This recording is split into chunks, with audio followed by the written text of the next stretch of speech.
I'd like to call this work session of the Manitou Springs City Council to order. It's for March the 11th, 2025.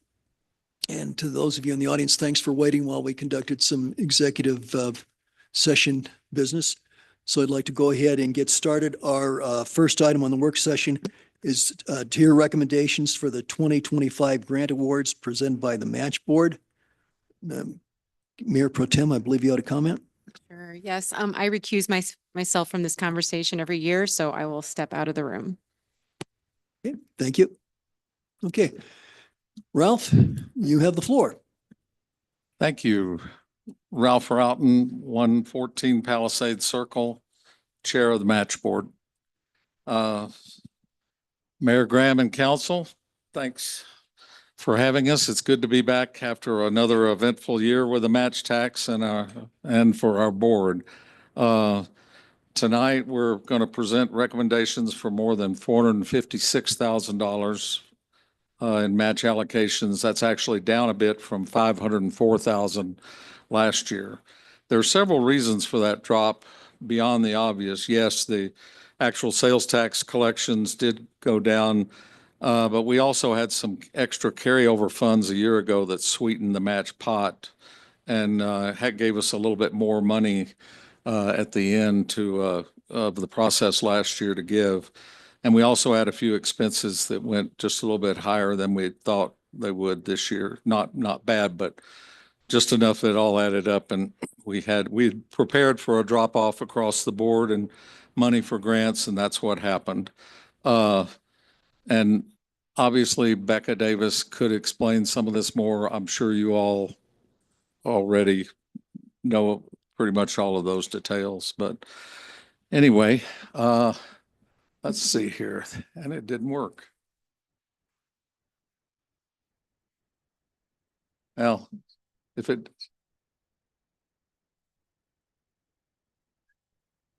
okay. Technology. Is there an on off switch?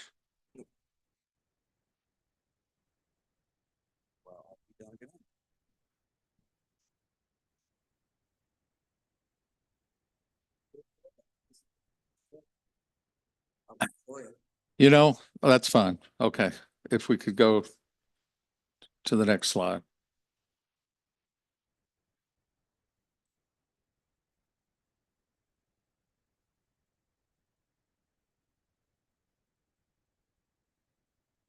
I have about a 10-minute presentation if we can get going here in a minute.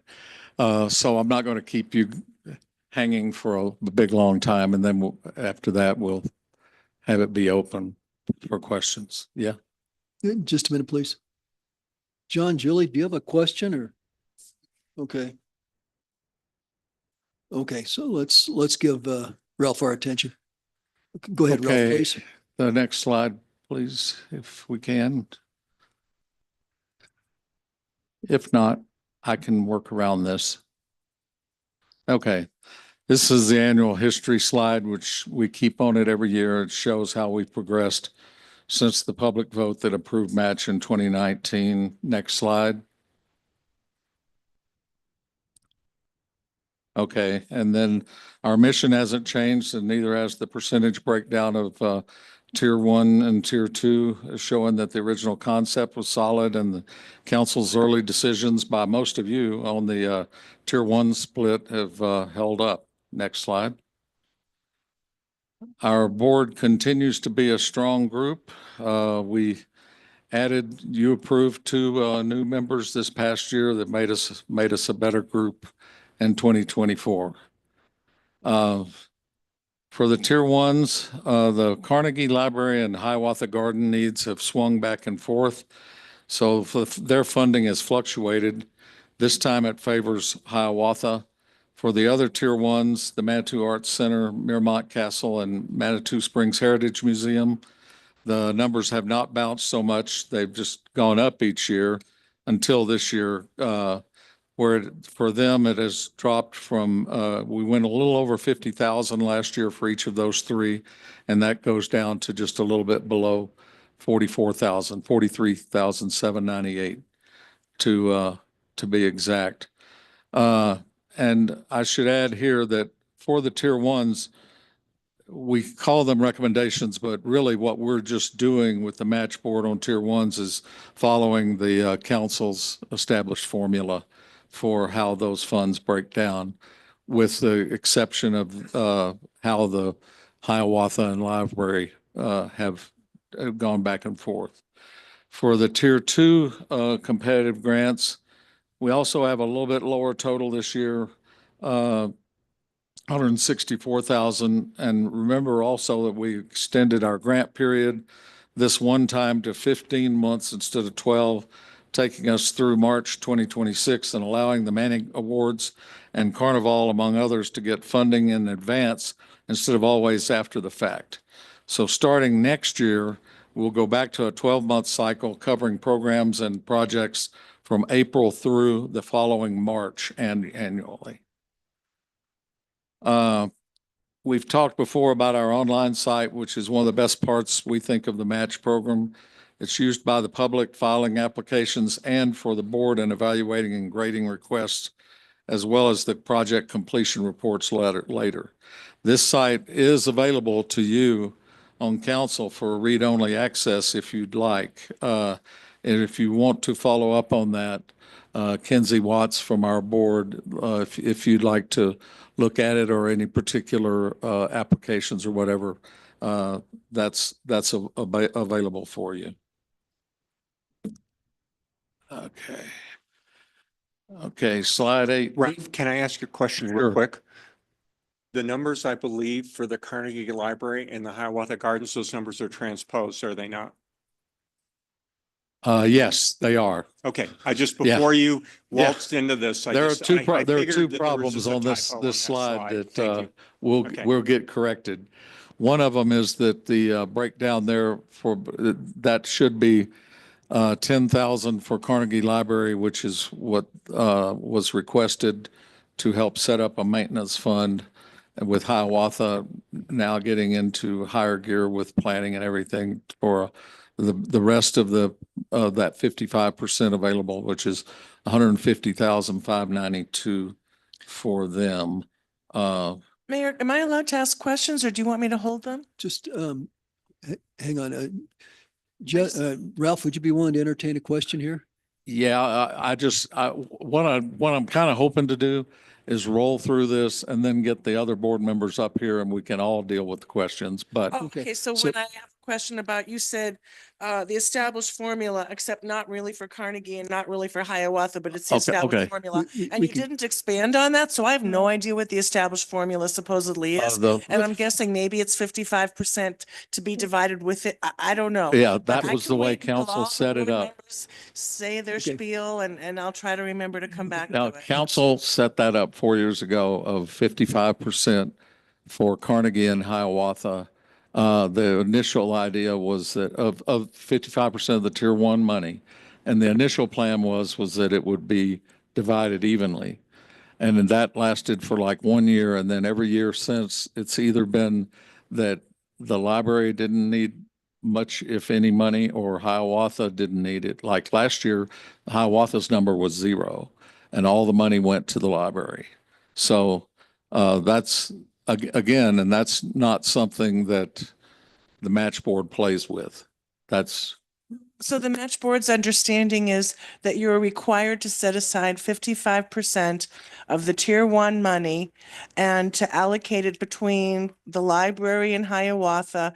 And that allocation is within your discretion, but otherwise that 55% has to be spent on one or both of those buildings. Is that what you understand your yes, mandate to but be? again, the way it is generally worked out is that they've come with requests that have, it's just been a matter of forwarding the request to council, and then more in that vein than as a recommendation, although we say we're bringing you recommendations, but we feel like that our purpose is much more for tier two Okay, grants. thank you.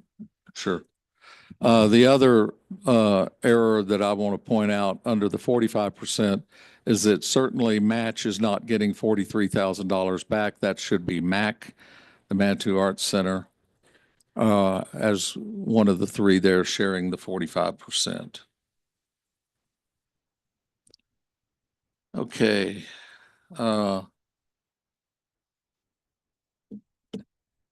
Here we get into the grants. We are applying. Let me turn my page here. We are approving and bringing to you 13 grants in this for the mini grants of $750 or less. And that will be those were pretty much, we don't do a lot of deliberations on those. Most of them are usually an up and down vote. We have one exception here, which was Yoga Manitou right at the top, which requested 750, and we only approved 250 because, as we encountered with some of the others, they were wanting to get some equipment or yoga mats in this case that they were just going to give to the city and didn't make any arrangements with the city of where they'd be stored or whether the city even wanted them or not. And we've tried to say, whenever you're doing something like that, you need to get that work done ahead of time. So we did not approve the funds for that. We approved another portion of their request. So those are the recommendations for the mini grants of 750 or less. And then we go into, there are 3 slides here, which were in the packet of the competitive grants of, they all wound up being $1,000 or more. And we had $273,000 total requested, which meant that we had to take out 109,000 through rejections or reductions to get to our final number. This wasn't easy because of the overall quality of request has improved again in 2024, and we had informed last year's recipients that they had to provide more thorough project completion reports, fully accounting for all expenses of their match funds. A lot more specific than in past years. Some still did a better job than others, but that has influenced our decisions on some of the grants for 2025. The ones that were less meticulous might have had a tougher time getting their full request this year. And again, this rolls through all of these recommendations, which we could, in the past, we've just thrown those up there, and obviously you've had access to this, and we'll zero in on some more of them. As you can see here, we have denied recommendations for 11 applicants, 9 for regular grants and 2 for mini grants. We said no to some because, as I mentioned, they were asking for equipment without getting advance approval from whoever might end up with ownership. We've refused a few others in past years, because they didn't specify a committed location or indicating in various ways of not following our guidelines because they haven't shown a tangible benefit for enough Manitou residents. Our board has also made a recent change in how we're going to handle these. We want to be more proactive with feedback again, and so we're going to send personalized letters to at least 20 applicants explaining why they either didn't get funding or had their requests cut for specific reasons. That's more work, but we're hoping that it'll help improve the quality of applications even more, because like with everything else, we're bracing for much lower match numbers for next year. Another change this year is we're revising the letter for individual recipients to sign when they accept their match checks, making it stronger for the city and laying out expectations and possible legal consequences more clearly for accounting of expenses. We are also asking for more public acknowledgement that match funds helped make their projects and events happen. That letter will be running by the city attorney for his approval. It's not going to be a completely new letter. It's taking what we've had and just adding a few sentences to it. But because of legal ramifications, we want to be sure with him. And here we have a slide of about 3 carryover grants that from last year that were approved, and wound up getting extended. The Manitou, the Rocky Art Museum, phase one of an archiving program that they were planning, as well as the Manitou Springs Death Cafe, which is maybe not what you might think it is, but it's was a program that was to be set up for people to come in and talk about various issues, how it affects them or whatever related to death. That was just a mini grant, but in both those cases, they've asked for more time and they followed our protocols, and we gave them an extension for the next year. But they do have to be ineligible then for applying for any new grants until they resolve those grants. So it'll be another year if they wanted to try again. The third carryover grant, which was a small one, but could have been interesting, about setting up a box with free art supplies for residents to use, didn't happen because the applicant had some rising issues and decided not to accept the funding. And just wanted to be sure we covered those bases. We have three match board members here tonight: Marcus Medina, Peter Summers, and Mark Lee, who will help in answering any of the questions that you might have about specific grants and decisions we've made. But I want to start by singling out three grants and situations in particular, because it seemed like doing this was beneficial last year by addressing these now. First is the Bandelier 2025 exhibition by Miramont Castle, asking for $3,150. Right now, we're funding it at $1,011. I came to council last September asking specifically about this kind of a situation and how we should handle requests for Tier 2 funds from Tier 1 entities with several options. You preferred the option that we should consider any such applications, but only if funds were still available after we dealt with all other Tier 2 applicants. We went through that whole process, and at the end, we had $1,011 left over available. So that's what we're recommending here. It's a worthy application, and we're hoping Miramont, if they don't get any more than the $1,011, could still use some of the Tier 1 funds to help cover the expense. And I will tell you that, and this is what we looked for, they, in that grant, were asking, their budget was like $12,000 for that project, and they were only asking us for $3,150. That's a good percentage. So, you know, we tend to look more favorably on those kind of requests. But we'll see what happens. But that's why the Bandelier number turned out as it did. Second is the Pikes Peak Bulletin, which asked for $9,000 last year and got $7,000 approved to help fund arts and culture coverage in particular.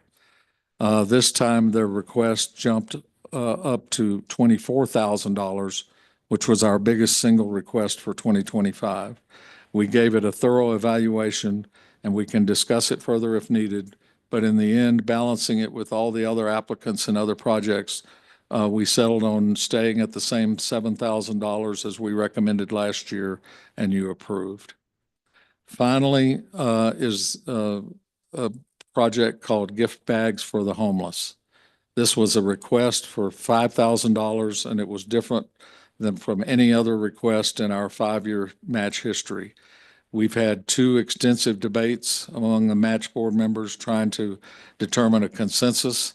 Some of the board felt that using Plan Manitou criteria that we tell applicants to follow, that preparing gift bags for people who are homeless is more of a social service, which is not in the match mission. Others on the board felt that helping those people should be considered a cultural benefit to them and the community. In the end, the recommendation was for 20% or 1,000, but the board is hoping for guidance from City Council on this one. In case you refuse the $1,000 recommendation, We already discussed and initially decided to put it back into the match pool until 2026, though we could add it to a partially funded grant that we're already recommending if you prefer. And then we'd be remiss if we didn't express our thanks again to Becca Davis and others on her staff for their invaluable help through Match's 5 years, and also to Judith Chandler for her dedicated involvement as our council liaison, keeping us updated and always willing to give us an added perspective when needed. We value that. Thanks again for your time and support. And with that, we'll welcome any thoughts or questions you might have, understanding too that if anything is unresolved, we'll come back next week, obviously, and we can, if we need to, we can do some follow-up work and come back to you. So. Great. Thank you, Ralph. And while they're coming up, I'll mention council, this will be on the agenda for action next week. The match grant approval. So we'll be looking at that again for with an eye to getting something done next week. But if you have questions, this is the time to do it. Probably need everybody to introduce themselves Yeah, please go ahead. and address. Mark Lee, 413 Washington Avenue. This is my first year on the match committee. Thank you. Marcus Medina, 64 Waltham Avenue. Peter Summers, 724 Duclos Avenue. Jason Wells, 106 Spencer Avenue. Thank you. Wasn't expecting Jason, so glad you're here. Thanks. Thank you. Uh, Michelle? Yes, Michelle. Thank you. And thank you so much for what you all do. I just have a couple questions. One is on the mini grant. For Stephanie Jerome, $750 for creating a ribbon skirt and then $750 for Learn to Sew. Wouldn't that ribbon skirt fall under Learn to Sew?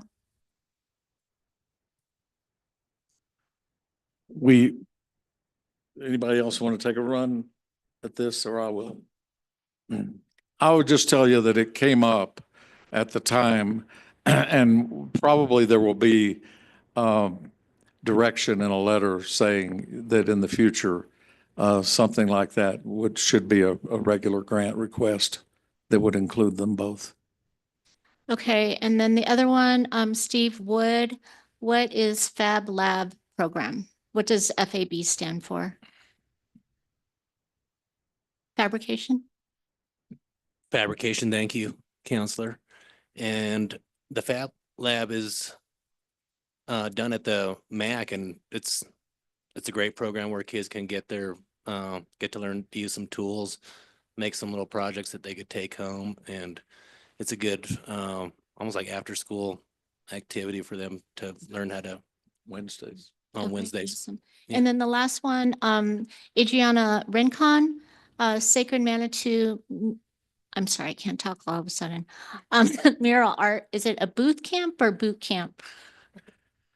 And is That was a like typo in the original request, and we've never changed it. The title that they put on their original request was booth camp, but we know it means boot camp. Is it like a summer program? It was, yeah, it was for creating a couple of different murals, and it's receiving partial funding, which they will have to decide with any partial one, we go back to them and say, we're only able to give you this if it's approved. And then see whether they still can do the project as they want to, or if they want to scale it back, or if they can do it with less funds than they requested. Okay, thank you. Nancy, please. Yeah, regarding your question about the gift bags for the homeless, I didn't go in and look to read the description of it, but is there evaluation criteria, solid evaluation to see if there's what the outcomes are for this program? And can they be evaluated with?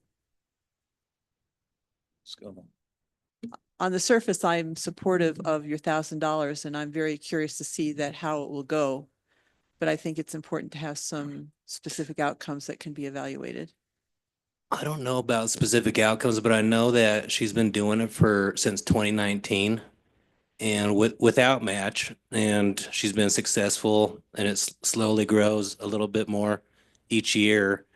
And that would make me think that she's having a positive outcome if she keeps on doing it. Yeah, so I would just like every to year, know but- what success is for her, that's all. Uh, And again, I'm again- supportive of what you're, Right. of this pilot, I guess. Again, as with, when, like I mentioned of, when we go with a partial, we ask them whether they could still pull it off and also where that money would go. So that would logically lead to what would be an outcome, because we would then know what they would have to base their project completion report on. But I will have to ask them if they accept, if it's funded and if they accept. Not good enough? Need more? Okay. Julie? Okay. I do not agree with giving $10,000 to the library for an emergency fund for potential future maintenance. I understand that the match board, I don't know, doesn't have discretion really around that, because they believe we required them to apply a specific formula some years ago. But I think that should come out of the general fund. There's nothing broken to maintain yet, and I don't think it's logical. I'd rather see that money go toward the other tier one entities, in particular to the Hiawatha. I think it's a conflict of interest for us to give money to the Bulletin. The freedom of the press is so important, and they should have the ability to criticize city council or a city government without fear of financial retribution or what have you. And I don't want them to be beholden to us. If in the past, Manitou has paid to have, you know, a full page ad or the once a month pull out that we used to have, or whatever they call that, you know, where the city business would be summarized. This is everything that's happened, you know, in the last month or whatever. And we pay for our space. That's one thing, but I don't think it's right for us to give money to the Bulletin when their job is supposed to be to hold our feet to the fire. It kind of reminds me of, you know, getting rid of the Justice Department and putting your own cronies in there. And the whole point of the Justice Department is to make sure that the executive branch stays, you know, in its own lane and doesn't overstep. So anyway, I find, philosophically, I find that to be very troublesome. I don't support gift bags for the homeless under the match money. If we want to give gift bags to the homeless, then it should come out of the general fund. But when people voted for this, and I understand it was a very, was it 5 votes or something, you know, difference? But when people voted for this, they thought they were looking at art. They weren't looking at tampons and soap. So I disagree with, and if the board is going to say that, oh, you know, you're helping some people, some homeless people might show up, that's a cultural benefit. Well, then I would suggest, what isn't a cultural benefit? Anything's a cultural benefit. I mean, if that's the case, it's a cultural benefit for us to use match money to fill some of these potholes. The death therapy, I mean, I have nothing against people having therapy to help them with death in their family or suicidal thoughts or whatever the death was, but I don't think that's art. And I don't think that's what people intended their tax money to go to. If we're going to start funding therapy with our arts and culture money, then, you know, should we let the veterans know that we're happy to help, you know, pay for their PTSD therapy? And, you know, I mean, to me, that's bastardizing the language and giving it an awfully big stretch. The concern I have about the carnival, and I love carnival, but that's been in place since I came to town in the mid-80s. And that's always been funded, I thought, either by the city or by the chamber. And we give the chamber so much money. And for them to now still get all this money, and they're going to get $6,000 or whatever it was of match funds for the carnival, I think that's kind of like a double dip. they want us to give them all this money so they can put on these events, and now they're taking money from match for their events, and I don't like that. Or maybe it's not a chamber event, whatever it's called, I just think it should be paid out of the chamber.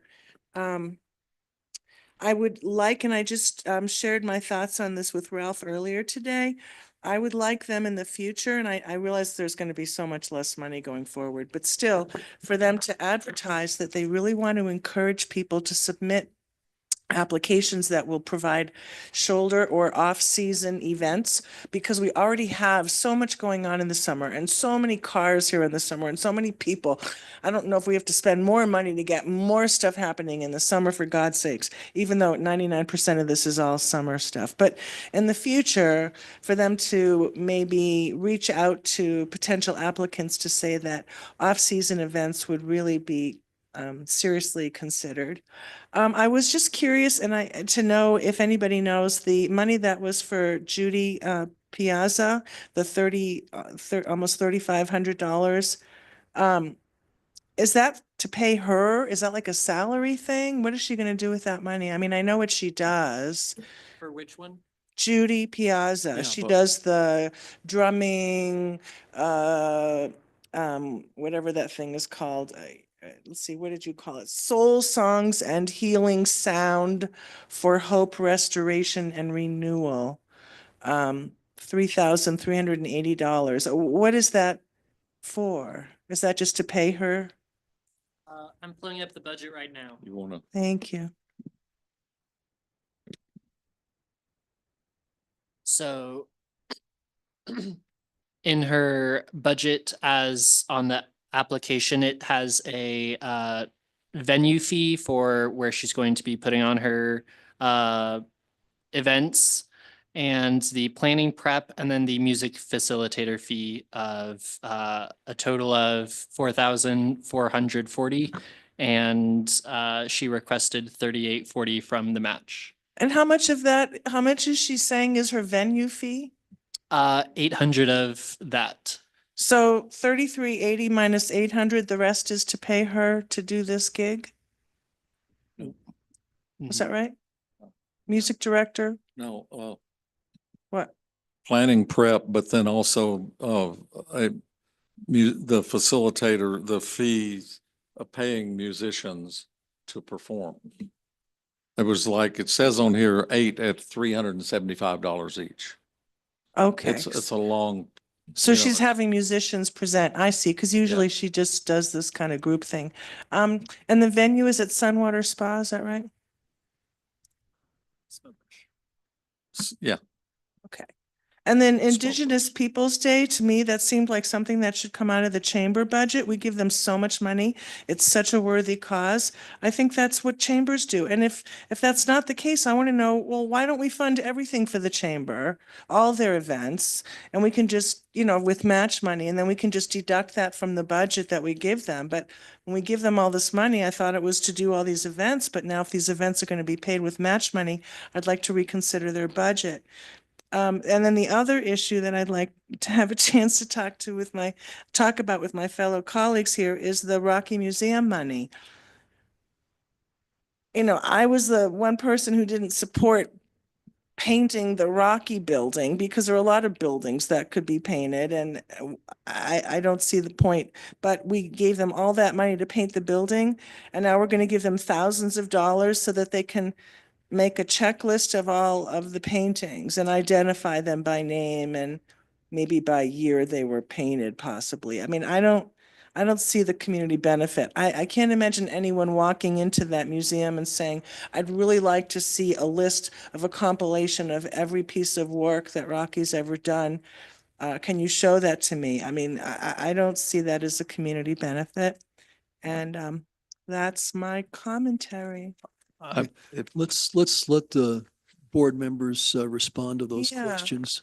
Yes, and I'll start with the two, the Rocky Museum and the Death Cafe you mentioned. Both of those went through the whole process last year and were already approved for funding. So we're not passing judgment over them again.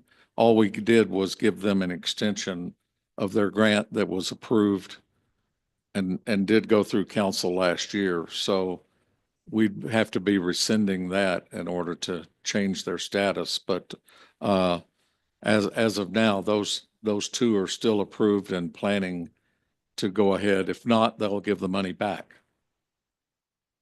And if anybody else wants to address any of the others that. I came mean, up. what is the position of the match board though? If you're going to fund therapy around death issues, does that mean you'll fund any kind of therapy? Or is it just deaf therapy? How is that arts and culture? I need to know, what are the boundaries here?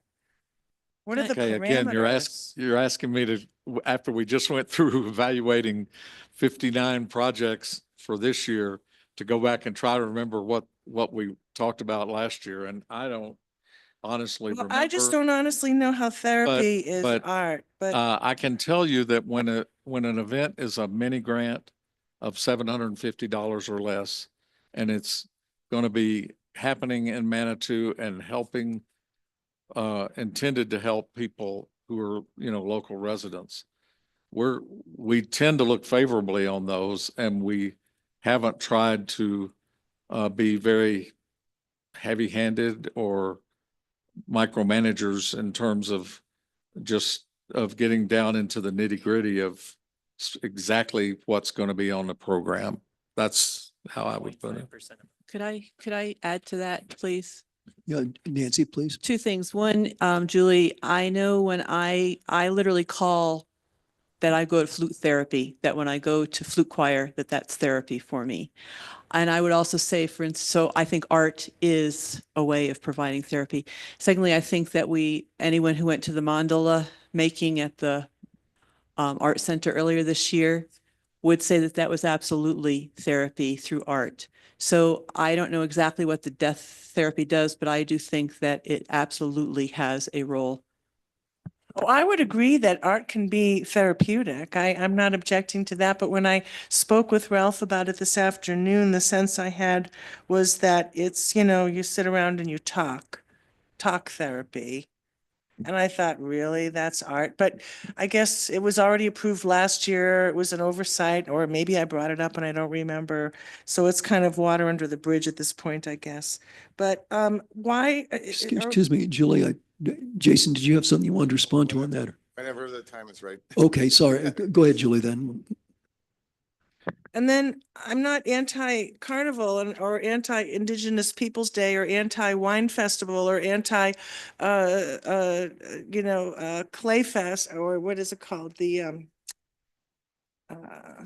fall, event that we have in Memorial Park. I just thought those are things that we've funded already by giving the money to the chamber. So now it's getting refunded, and that money is being taken from other potential projects because we're giving it to these events that used to be paid for by the chamber, or they're, so I just don't know why we're doing that. Okay, thank you. Jason, please. Well, I just think generally, I think a couple of these that we did struggle with could really use a little, and I know there's some amorphous sort of crossover between culture and social support, right? And I think one of the items that came up that really caught me through our deliberation was the Clay Fest, because whether it's healing through art, there is an artistic component to it, and or poetry, pottery. But when we talk about just actual support for homelessness or support for those experiencing loss, there's not really an artistic component there, but there's certainly a social support component there. And I think where we struggled a little bit, where there was no true obvious artistic component to it, but there was the argument made among some on our board that, well, homelessness is a cultural issue. Loss of life is a cultural struggle. And so one of the three letters in the acronym being, so I think it would help us for maybe a little deliberation. It's a work session, right? This is what y'all do here. maybe just a little discussion and guidance on what is that delineation between culture and social support, perhaps. I think some of us struggled with that. So, at what point does the cultural element of what we're trying to prioritize go into the social support world and less cultural prioritization? But there's certainly a point where things drift too far into social support services and probably out of the realm of what we're prioritized with recommending funding for. So I think in this work session environment, maybe a little direction on that, because there were certainly some difference of opinion among the 7 of us. I guess I'm 8. So yeah, for whatever that's worth, we did struggle with those. Yeah, and I think council can appreciate the kind of the fuzziness of how things blend over. Art may be, it's good for the soul, it's good for the eye, and for some people, and for, one man's art is not another person's art. What But comforts somebody, it doesn't comfort another person. So I can appreciate your situation there. I don't know if council's in such a sagacious mood that we're going to be able to provide good guidance for you, but I think we're happy to talk about it a little bit. Julie? I was just going to say, I mean, geez, if we're going to give away soap and tampons and shampoo, then why don't we give away sleeping bags and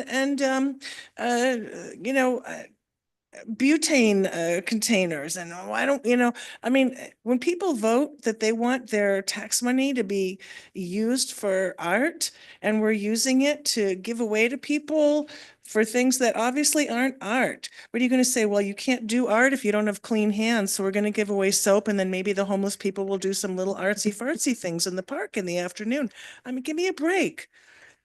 I just don't see how that's art. And if we want to be, giving more money to the homeless people and encouraging more homeless people to come here so they can get gift bags and free food and all that good stuff, then cool. Let's have that be part of our food giveaway and stuff. But I don't think that's a match money issue myself. And I don't see how the community is going to be benefited by having some kind of a inventory taking of paintings. That's admin. I mean, why don't we pay for their electricity and their internet while we're at it? I mean, I just think there has to be, at some point, I just try to think of the average person who voted for this, and were they really contemplating these kind of, some of these things are out there. And I don't see why we're giving $10,000 back to the city to maintain the library. This is supposed to be money to support arts and culture. We've already made a commitment. We own that building. We've made a long-term commitment to maintain that building in good condition for the sake of PPLD to function and to provide services for us there. And here we are now stealing this money away from these other entities in tier 1 for something that isn't even a problem yet. It's just a savings account for future. So those are my comments. Thank you. Judith, please. Thank you, Mayor.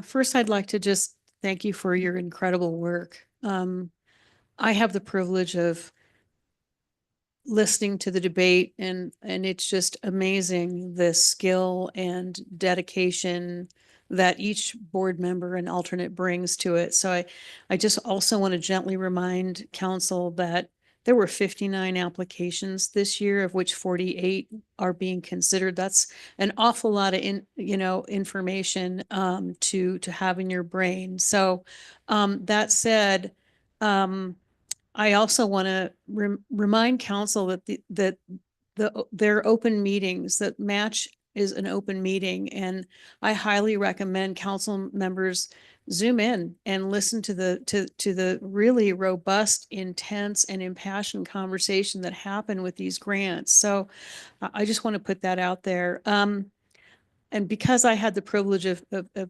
being part of these discussions, to no surprise, first of all, I would like to also reiterate that art is therapy, and therapy is art, and that's a fine line. And I would be willing to revisit with council if it isn't council's purview to look at the $10,000 for maintenance for the Carnegie. I'm willing to take a look at that and see if that could be something that needs to be a general fund issue. I also am willing to take a look at the $7,000 for the Pikes Peak Bulletin. However, in discussions, that 7,000 is specifically to report on the grants that are awarded and generally for arts and culture only. So I think it's a reasonable request, and I'm not opposed to that. The only one that I really had some heartburn over, and of course it's no surprise to you, I brought it up in 2 different council meetings, was the gift bags for the homeless. And while I understand the motive behind it and I love the idea, I think that we do have to think about what is the line between art, even if it's therapy, and providing a social service. And so I really had a lot of problems with this particular one. And again, I think it's great to have the discussion, and perhaps, if council does approve the $1,000, what I will be looking for is to see that report. And take a look at that report and say, I just, I'm willing to invest the $1,000 and see what happens. So, so that was the only one that I just really, and the main reason was, because I don't want to set a precedent for people to apply for specifically social service types of grants and use this as a kind of a precedent setting case. So that's kind of where I'm at with these. And I also, I think it's really worthwhile taking a look at the chamber budget and seeing what goes where when. I think that's a separate good idea and a separate discussion to tonight. I don't want to hamstring, funding the Carnival and the Indigenous Peoples Day. And I think that's certainly something that we need to think about as a future conversation with the chamber, especially since it's going to be under new leadership, that we can have that conversation. And then, if that informs match going forward, I think that's great. That's all I have that's all I have, Mayor. Thank you. Thank you. John? Yeah, I think what I understand is that you guys struggled with this culture versus therapy thing. And I think that's a legitimate thing to kind of bring before council and help us, clarify that. I think the way I view Match is that Match ought to be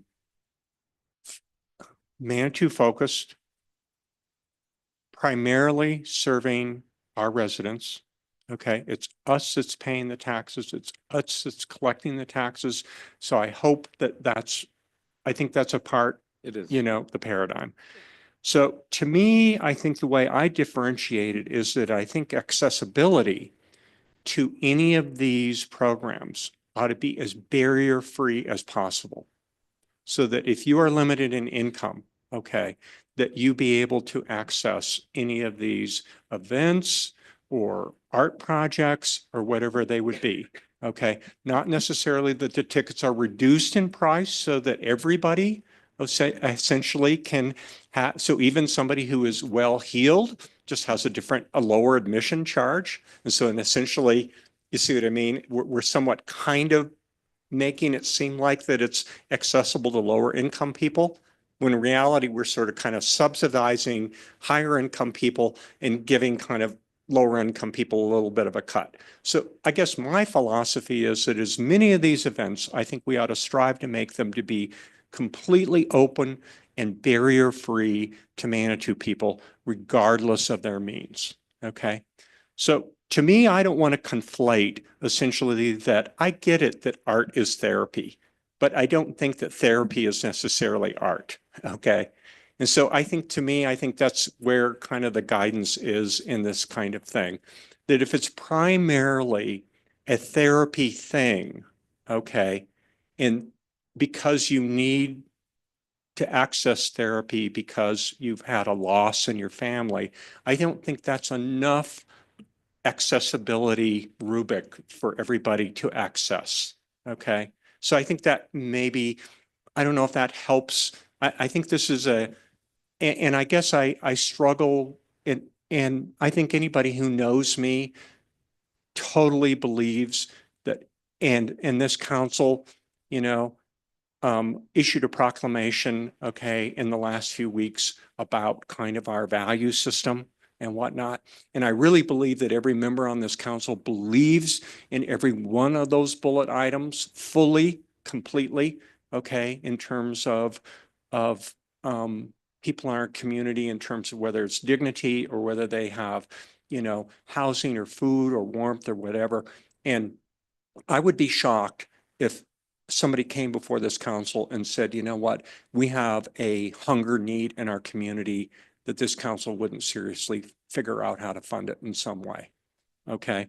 So to me, I guess, and this is also another thing that I think that we ought to be kind of somewhat careful of, is I want this program of match to be renewed. Okay. And so I think we also need to be really kind of careful about not, shall we say, I don't want to say contaminating it, but shall we say doing things in which later on can kind of use it as sort of a, oh, see, this is another one of these kind of taxes. And look at how we just use it for everything because we can't figure out the definition of it. So I guess I do have some kind of issues with this therapy thing in particular, because that doesn't seem like to me that matches that rubric of anybody coming in and getting their hands dirty in the clay. It seems like to me, you must have some particular need for therapy as to why you're accessing that program. Okay. All right. As opposed to, I'm going to go and look at, you know, some artwork, or I'm going to take part in some clay that I've never gotten my hands dirty in. So to me, I guess those are the things that I struggle with in terms of this social service aspect and this therapy thing. Okay, in particular, because then I'm wondering about, because we make artistic dinners, you know, are we suddenly funding out of match, see what I mean, food for people? Okay, I really believe that if we're funding nutritious meals for people, okay, we need to be about the business of doing that. I think it's great if they can be artistic, but I don't know that they need to be, this fund needs to be touching that. And I just think that it's kind of stepping into something that I think you guys are going to then end up struggling with more and more and more. Now, in the bigger scheme of things, these are small amounts, okay? To me, I'm not apt to kind of argue against them. I'm kind of with Judith. There's a lot of work that went into it. I respect your struggles, okay? I'm just trying to give you kind of my feedback about it. So I'm not saying do this or do that. We'll bring it before us and adjudicate it, you know, in a regular session when we fund it. Okay. But that's just sort of kind of my feedback. And I get your struggles with it. That I guess I would rather us get a little clearer definition as to what culture is, because that seems like to me that's where it's sort of kind of strayed into it, you know, which is it a part of our culture? Well, yeah, there's a lot of stuff that's a part of our culture, you know, including, you know, fixing potholes or whatever. I mean, how far do you stretch the crazy thing? So thank you very much for your work, though.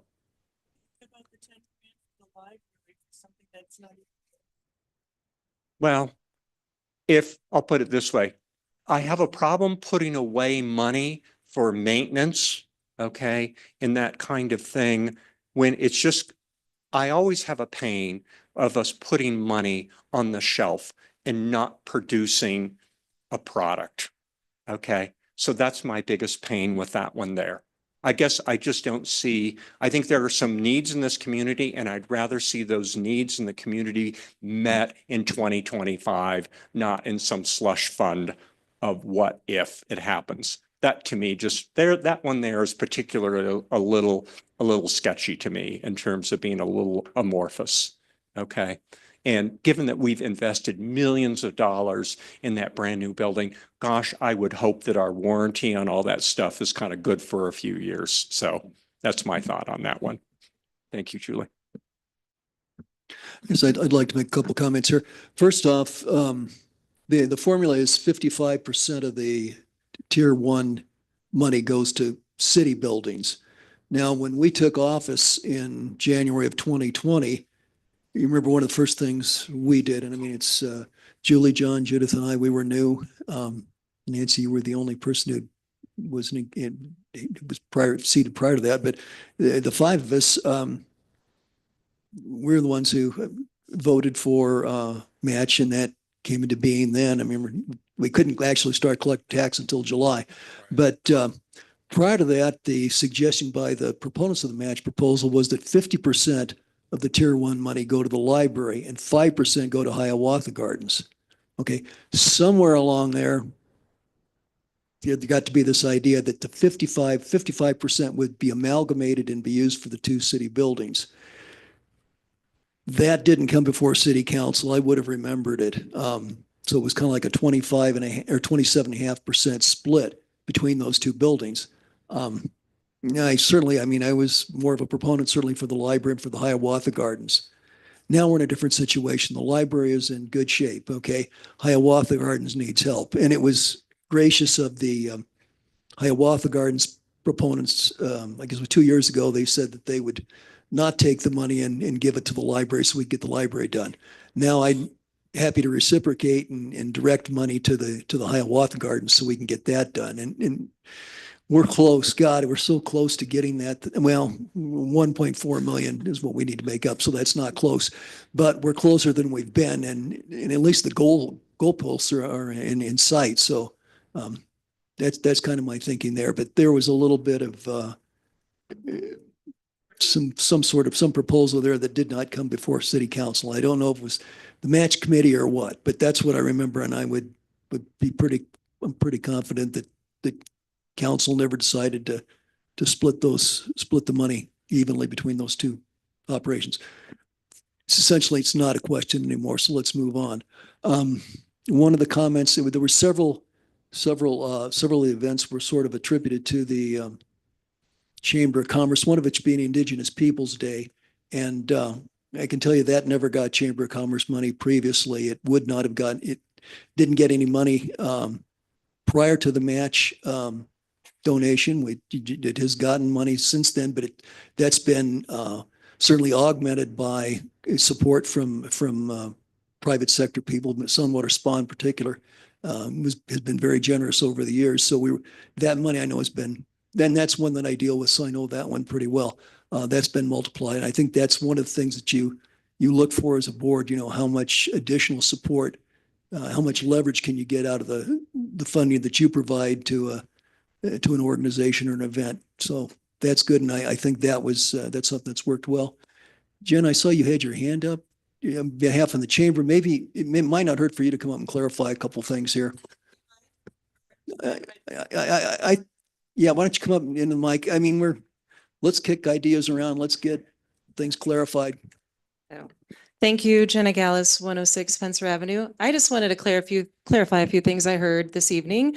Number one, thank you, Mr. Mayor. Indigenous Peoples Day has never been a chamber event, nor has the chamber provided any financial resources to my knowledge for that event. Secondly, Manitou Carnival is not a chamber event. It is a 501c3 nonprofit for the first year. So a fledgling brand new nonprofit that is no longer under the chamber umbrella.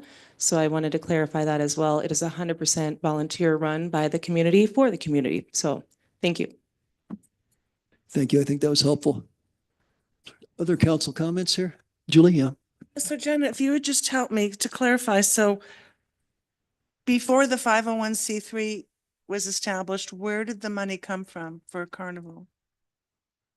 Prior to that, the chamber was supporting the event along with numerous sponsorships that created the bulk of the revenue needed to run the event, which primarily goes to closing the road and paying city staff to operate the road closure. Thank you. Okay, thank you.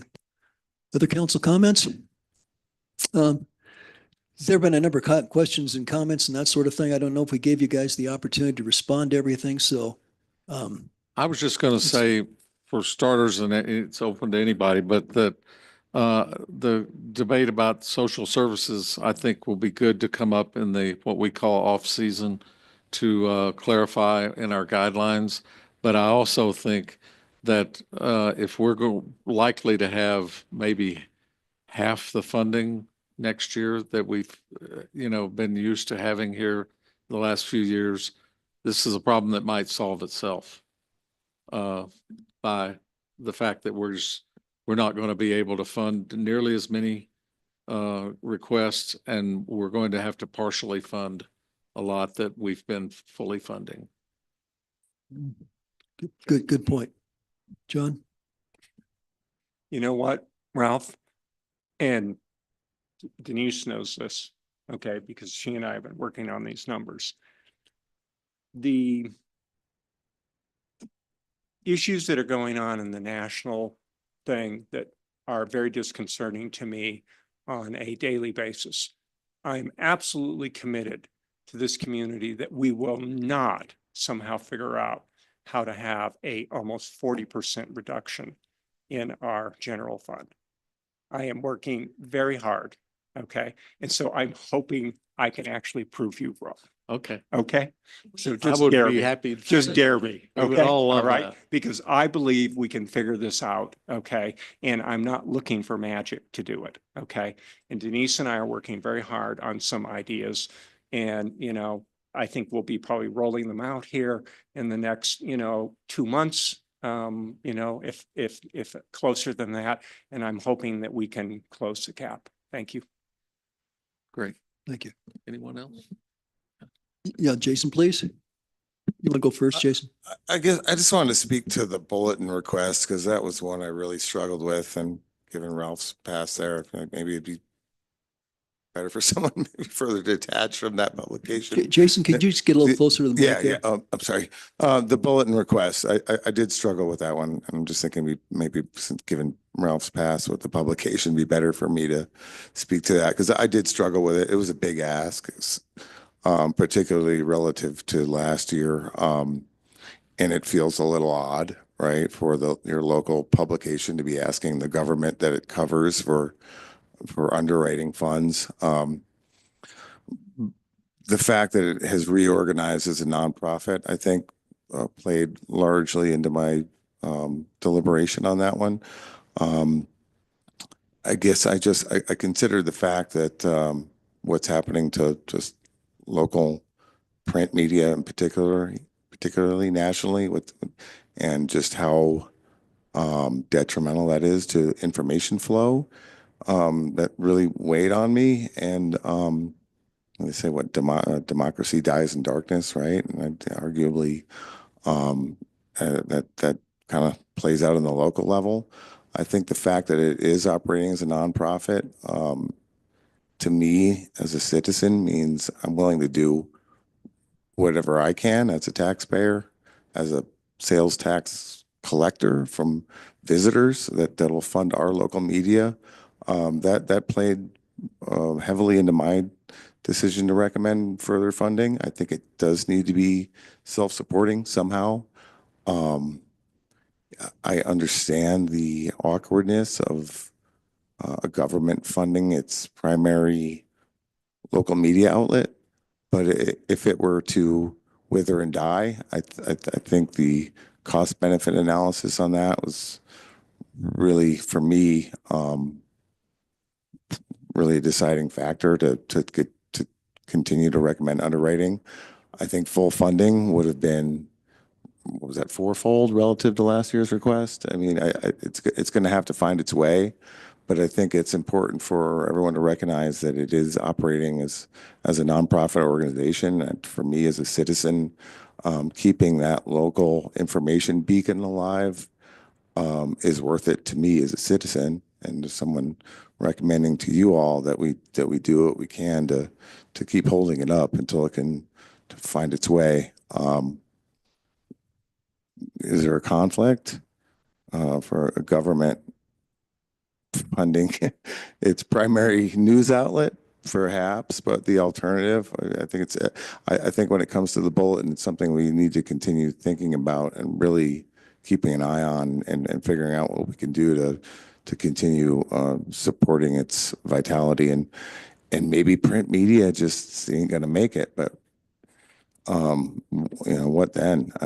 Maybe the whole world's just gonna turn into social media as their primary diet. That's just a little frightening to me personally. Great. Thank you, Jason. Pretty good.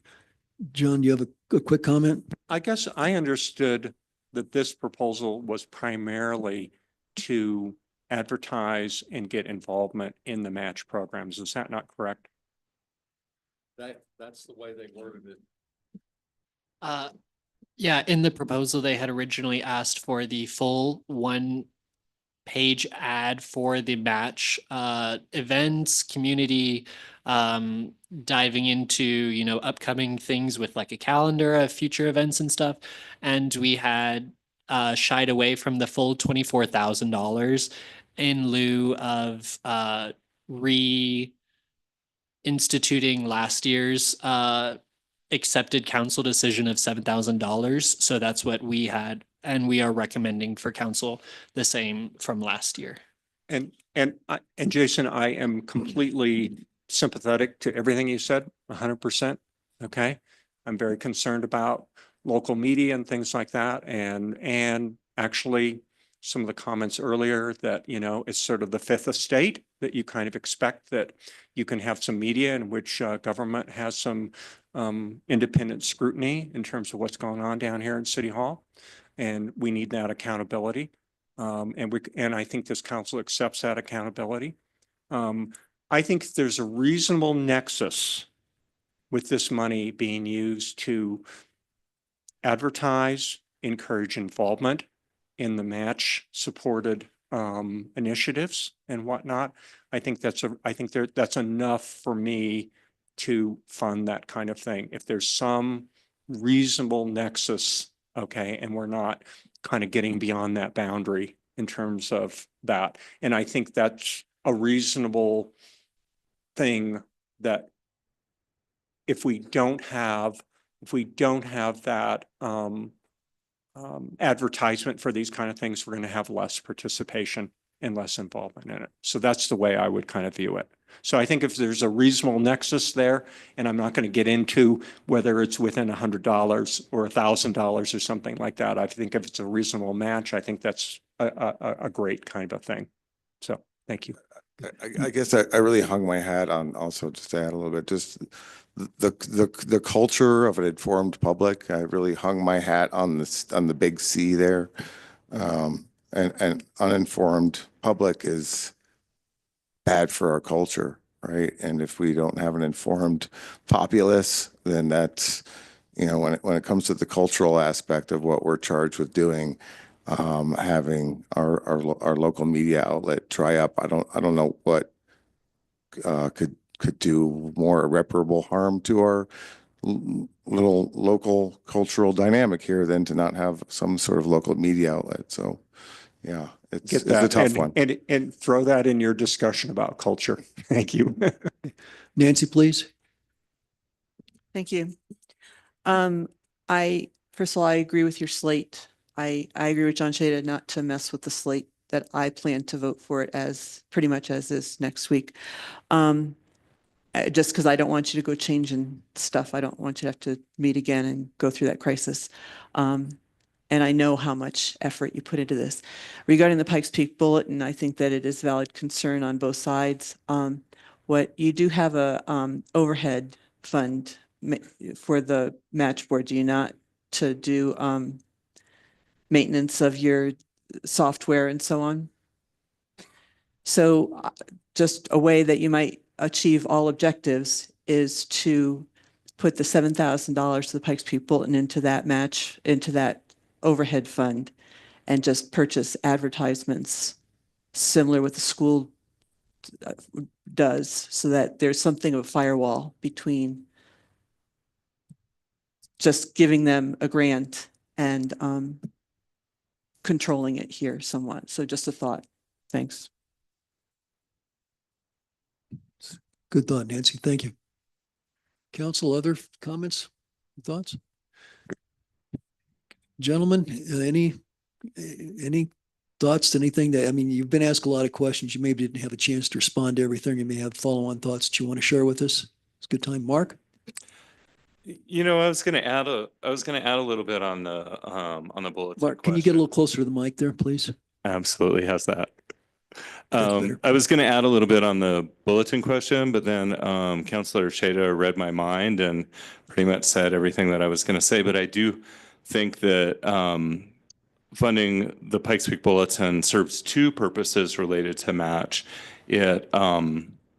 It does help promote the events that we're funding, and so it helps the artists get more attendance, get more visibility. It also helps the citizens understand where their match funds are going, and I think that that's a really valuable purpose as well.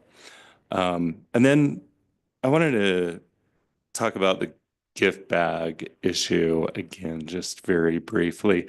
I think that we came to council this evening understanding that that was going to be an issue that was going to spark robust discussion. It was difficult for us to grapple with. I think that it's a very good thing that we're able to have this discussion. Just from my perspective, I was really, and I think that this is true of the rest of the match board, really looking forward to getting your input on that. I think that we don't necessarily want to just bring things to you to rubber stamp. And it's really good to have these conversations and to get this feedback from you all on how we should approach difficult things like this in the future. So I just want to say that I really appreciate this. Thank you, Mark. Other comments? Marcus? I just want to say thank you to all counselors and to Denise as well, because I think this town is a small community. We love our arts, culture, and heritage. We got arts, we got culture, we got heritage, and that's one of the great things about Manitou, and appreciate your support with that. Thank you. Julie? I have a process question, Mayor. So next week, are we going to be forced to vote for all of this, all or nothing? Or would you indulge us to identify or pull out some of these more controversial issues individually so that we can provide the guidance that the match board seems to be asking for? Yeah, I what was do you thinking about that. I think what I'd propose, and it's a good time to talk about it, was we look at the entire slate. And if it'd be similar to what we do with our consent calendar, if there's something that a counselor wants to take off and discuss separately, I think we could do that. Then I would ask for a motion to approve everything that hasn't been pulled off. And that's probably going to include most of the stuff. But then we could come back and go kind of item by item and discuss, those subjects. I think that would be a fair way to do it. Might be some dialogue that would help us all learn going forward as to kind of refine this. Again, this is always, I think, going to be a fuzzy and nebulous area, and that's maybe why it's so much fun. It's so interesting. It's so sometimes quirky and so Manitou. And I don't think we want to squeeze this so tightly that we squash it or suffocate it. We want to, keep this alive and vital. So I guess that'd be my thought. Let's just go around the room here and get council's take. Would that be an acceptable approach, or does somebody want to just do a shotgun? My hope and my sense is, as in past years, is that most of council will vote for the slate as it is. We've had the opportunity to discuss these things tonight. I think by redoing or, litigating everything that the match board has done is not a value. If there's something of huge concern to a majority of council, then fine. But otherwise, I think that we need to just move on because we'll be here all night Okay, good point. otherwise. Judith? Thank you, Mayor. From what I've heard tonight, it seems like council is coalescing around just a few, issues tonight. One being the gift bags for the homeless, and all of the issues surrounding that, the $10,000 for the Carnegie Library, and the $7,000 for the Pikes Peak Bulletin. There may be some other little, minor things, but basically that's what I've heard tonight. I do think that Nancy Fortune's recommendation of putting that $7,000 into your operating budget specifically as a line item for the Pikes Peak Bulletin is a really sound idea. But anyway, to me, if there's, perhaps if there's other issues other than the ones I've articulated, that we can email those to Ralph, and Ralph's very approachable. I had some texts with him just today. So, so that we can get these few items settled. So that's my recommendation. Okay, thank you. John? This is nothing really to do with the match thing, but it was something that happened to me today. I was walking through Memorial Park and I ran into Audrey and Chris of Crane, and they were looking very intently at the Manitou Zoo, ceramic thing. And there's big pieces of it that are kind of peeling off the back of it. And they showed me pictures of how they're already firing replacement parts. And I told them that actually I had been picking up a few over the weekend, and actually I would get them back to them. But I just wanted to say that, you know what, that's one of the best things that happened to me all day, was that somebody was there kind of caring over that. And that's kind of the vibe I like about Manitou. And you guys are a part of funding that. Thank you very much. Thank you. Michelle? I agree with Judith on, you've heard what, council, our concerns are, and to go back to the board and then present us with what you come up with next week. Thank you. Thank you. Julie? I support what the mayor suggested. Let's handle this like the consent calendar. We can approve 99% of it, pull 2 or 3 things out that are most compelling that people want to talk about, vote on those few things, and then move on. So I appreciate your suggestion, Mayor, and I think that would be fair. And I also think it would respond to the request we're getting from the board. Which is, the board is saying they want to, do you want us to fund things like gift bags? Do you want us to fund, how much further do you want us to go with the social service thing? They're asking for our guidance. So for us to just say, oh, no, like Nancy wants us to do, just vote all or nothing. Too bad. You can't pull anything out. I think that's doing a disservice to the board. They're asking for our guidance. They've had their own similar debate over this stuff. So that's why I really like your proposal, Mayor, on how to go forward. And I would prefer to address those things in a work session rather than carrying it over to yet another session. So. Okay, thank you. Okay.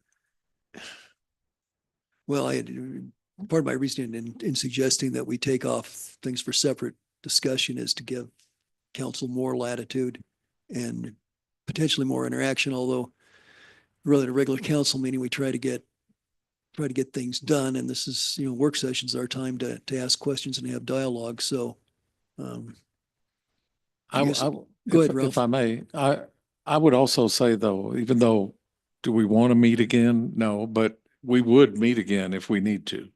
We could reconvene and say, okay, we need to deal with several matters as a result of the outcomes that come next week. So I don't feel like that everything has to be totally done, next week. That's kind of an arbitrary deadline that's been out there. But that if we're not there on several of the projects, it would be nice to go ahead and start funding some of them if they're approved. Mm-hmm. But if there's some that aren't, we can hang on. We have a meeting scheduled for March 27th anyway. So. Well, I think that's what the mayor's proposing. Yeah, Ralph, I think council appreciates your offer there. I guess one of the dangers is when we try to make things perfect, we never get anything done. It's the danger. Sometimes we just need to make the decision and go forward. So I would hope that next week we'll discuss this and get you be able to get direction and approval for a lot of this stuff so people can go out and actually start, making plans and getting things done. It's going to be summer before we know it. And a lot of these events are summer specific. So I appreciate the offer. I think council will come back to this next week. We can, I think it seems to me like there's only 2 or 3 things that we really probably want to discuss at length. And when we get to this next week, I guess I'll look for a motion. If people wanted to decide to pass it as a slate, that's one thing. I think I would prefer that we handle it like the consent calendar and address a few of the specific things in that fashion. Great. Council, anything else? Board? Yeah, we'll take a break here a bit. I want to thank you all for the work you've done. It's not easy. But it's definitely a Manitou thing to do. Great. Let's take a break, come back at 8:30.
Thank you, council.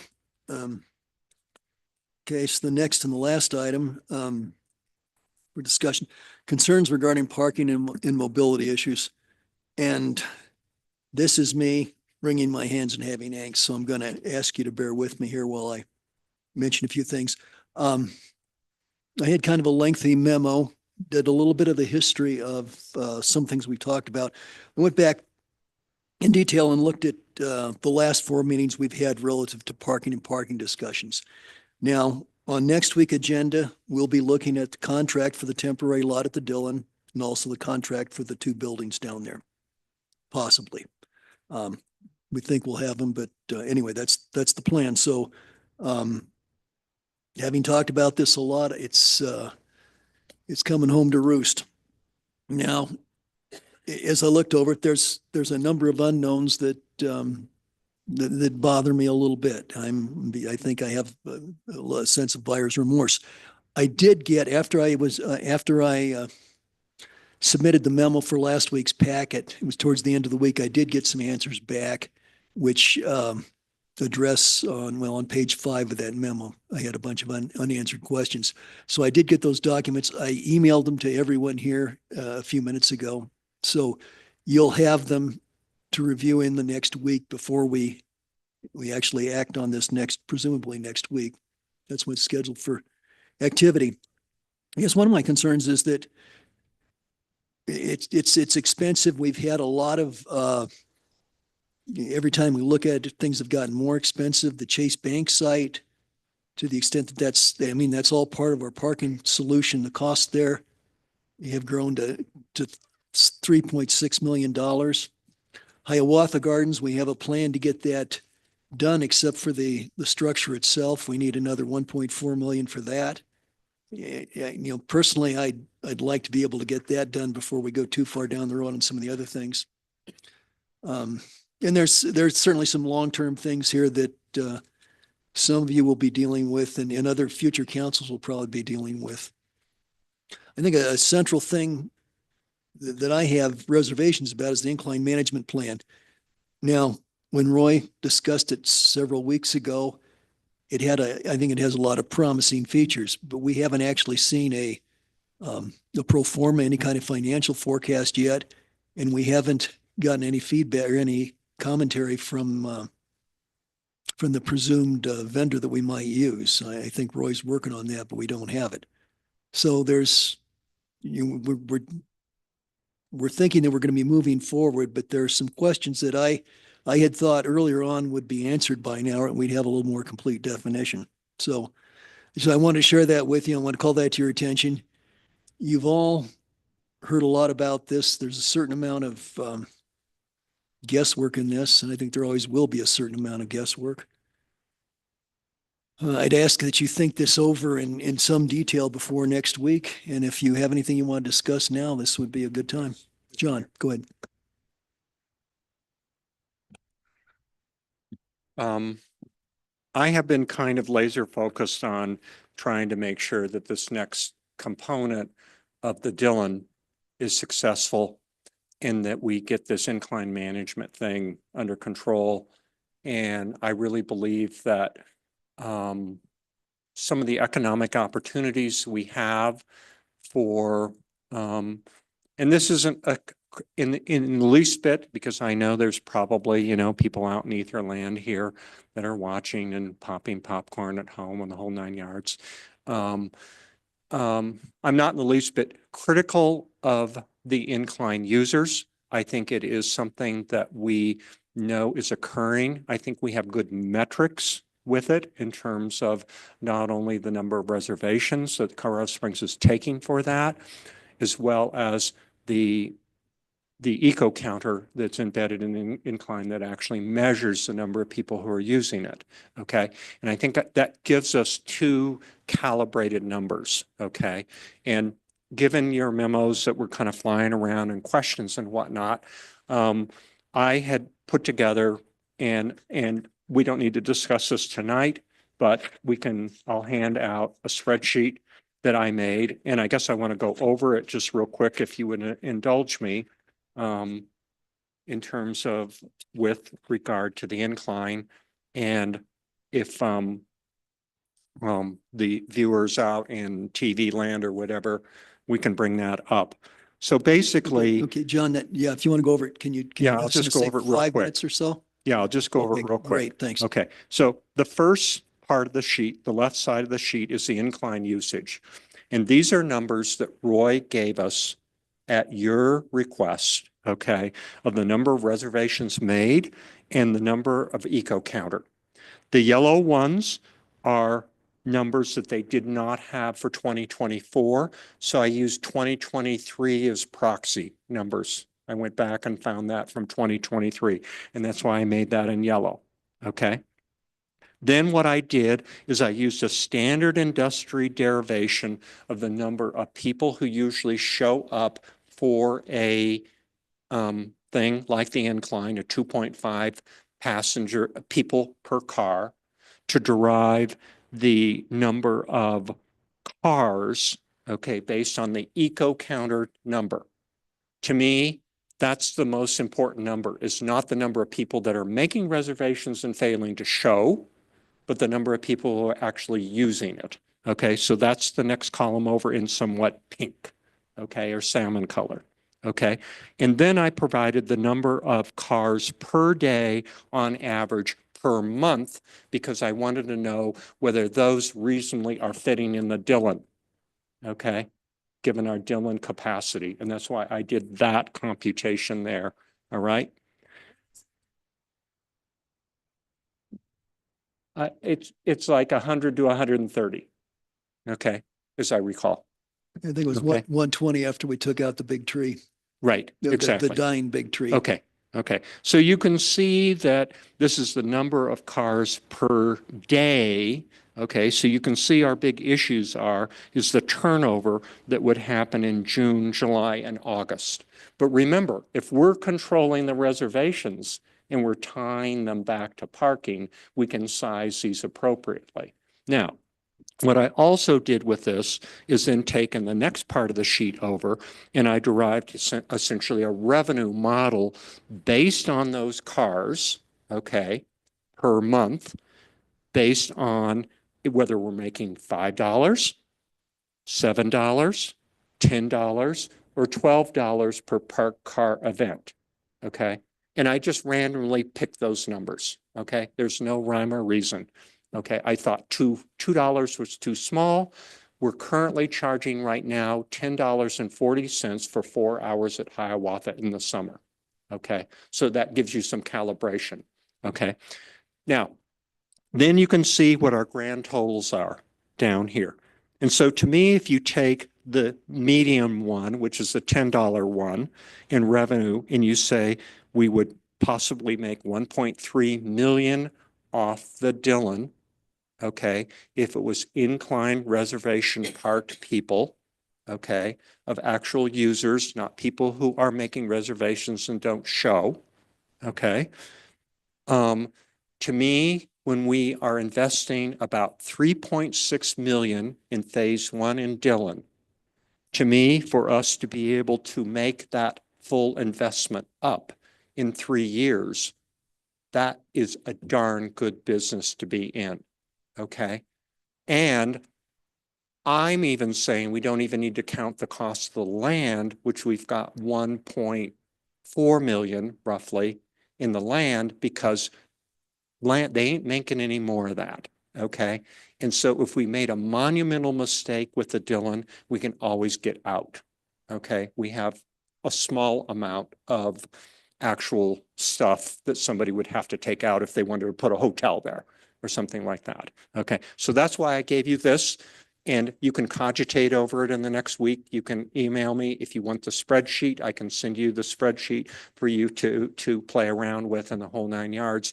But to me, and the reason why this is important to me is to me, when people know how much time I spend in this town watching things, watching people get off the incline, okay, walk back into the town, take the Route 33 back to the Hiawatha or whatever. And I notice how many people get off the bus and how many people get on the bus. Okay.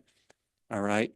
And to me, I'm very concerned about the number of parked cars, of incliners, and even COG customers that are parked downtown for 4 hours and soaking up that parking downtown. This is a big, huge irritant to kind of, I think, the Metro Board, okay? And I think downtown people, that essentially our downtown amenities are being used for things that should be satellite parked.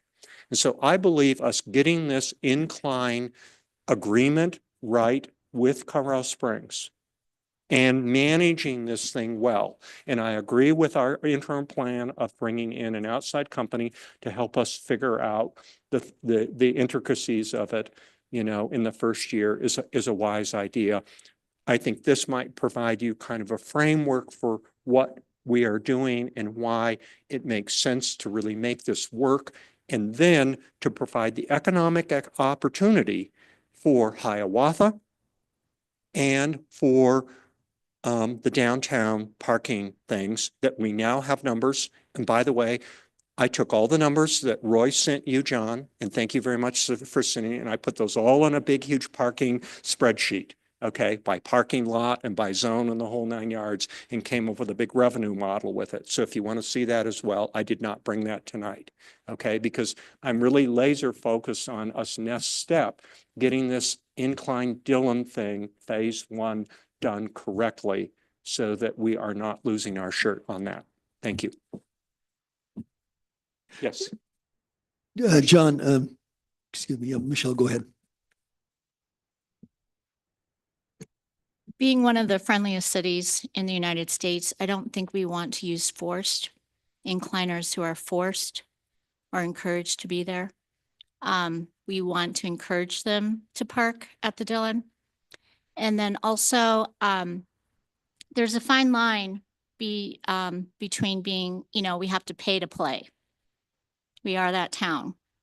You know, Aspen, you have to pay to do 4-pass loop. So $5, fine. But once you get to that 7, 10, 12, they're not going to be stopping in Manitou to eat. They'll be like, no, we're not going to do that. We just had to fork out $12. There goes our $7 that we could be spending on a sandwich at the Loft or at any of the other restaurants. So we need to be careful. Can I respond to that, John? Yeah, go ahead.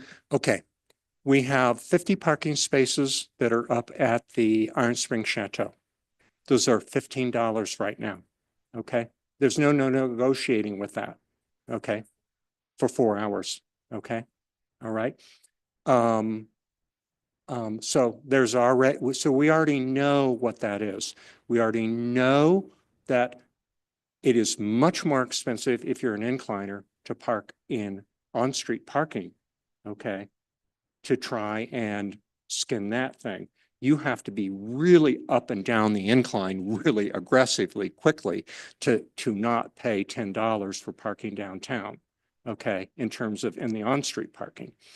And so a huge number of the incliners, and I am at the Hiawatha parking lot a lot during the summer. Okay, I see the number of incliners and they are distinctive from the COG customers. Okay, the incliners are not festooned in sweaters, in coats, thinking that they're going to run into a blizzard on the top of Pikes Peak because that's what they've heard. They are coming dressed in spandex and great shoes and stuff like that. And they're already paying $10.40 for 4 hours. So that's why I put the $10 in the revenue model. Okay, this is because that's what's already occurring right now with the Hiawatha parking right now. And there is no cheaper parking unless you are able to get up and down the incline from there. You are that athletic that you can park over at Ruxton and Manitou Avenue, run up, okay, and beat the bus, get up the incline and get back. You cannot do that unless for less than $10 in parking. So that's why I use this $10. Okay, that's my apologetic. Okay, and so I'm just letting you know kind of, the rubric I used. I realized I picked $5. I think that's probably a little bit too low. Okay, I think that's probably a pretty good deal. But if we want to do that as an introductory thing, that's nearly $700,000 in revenue in terms of providing an excellent place in which you have a reservation for your parking and you're not trolling all over town.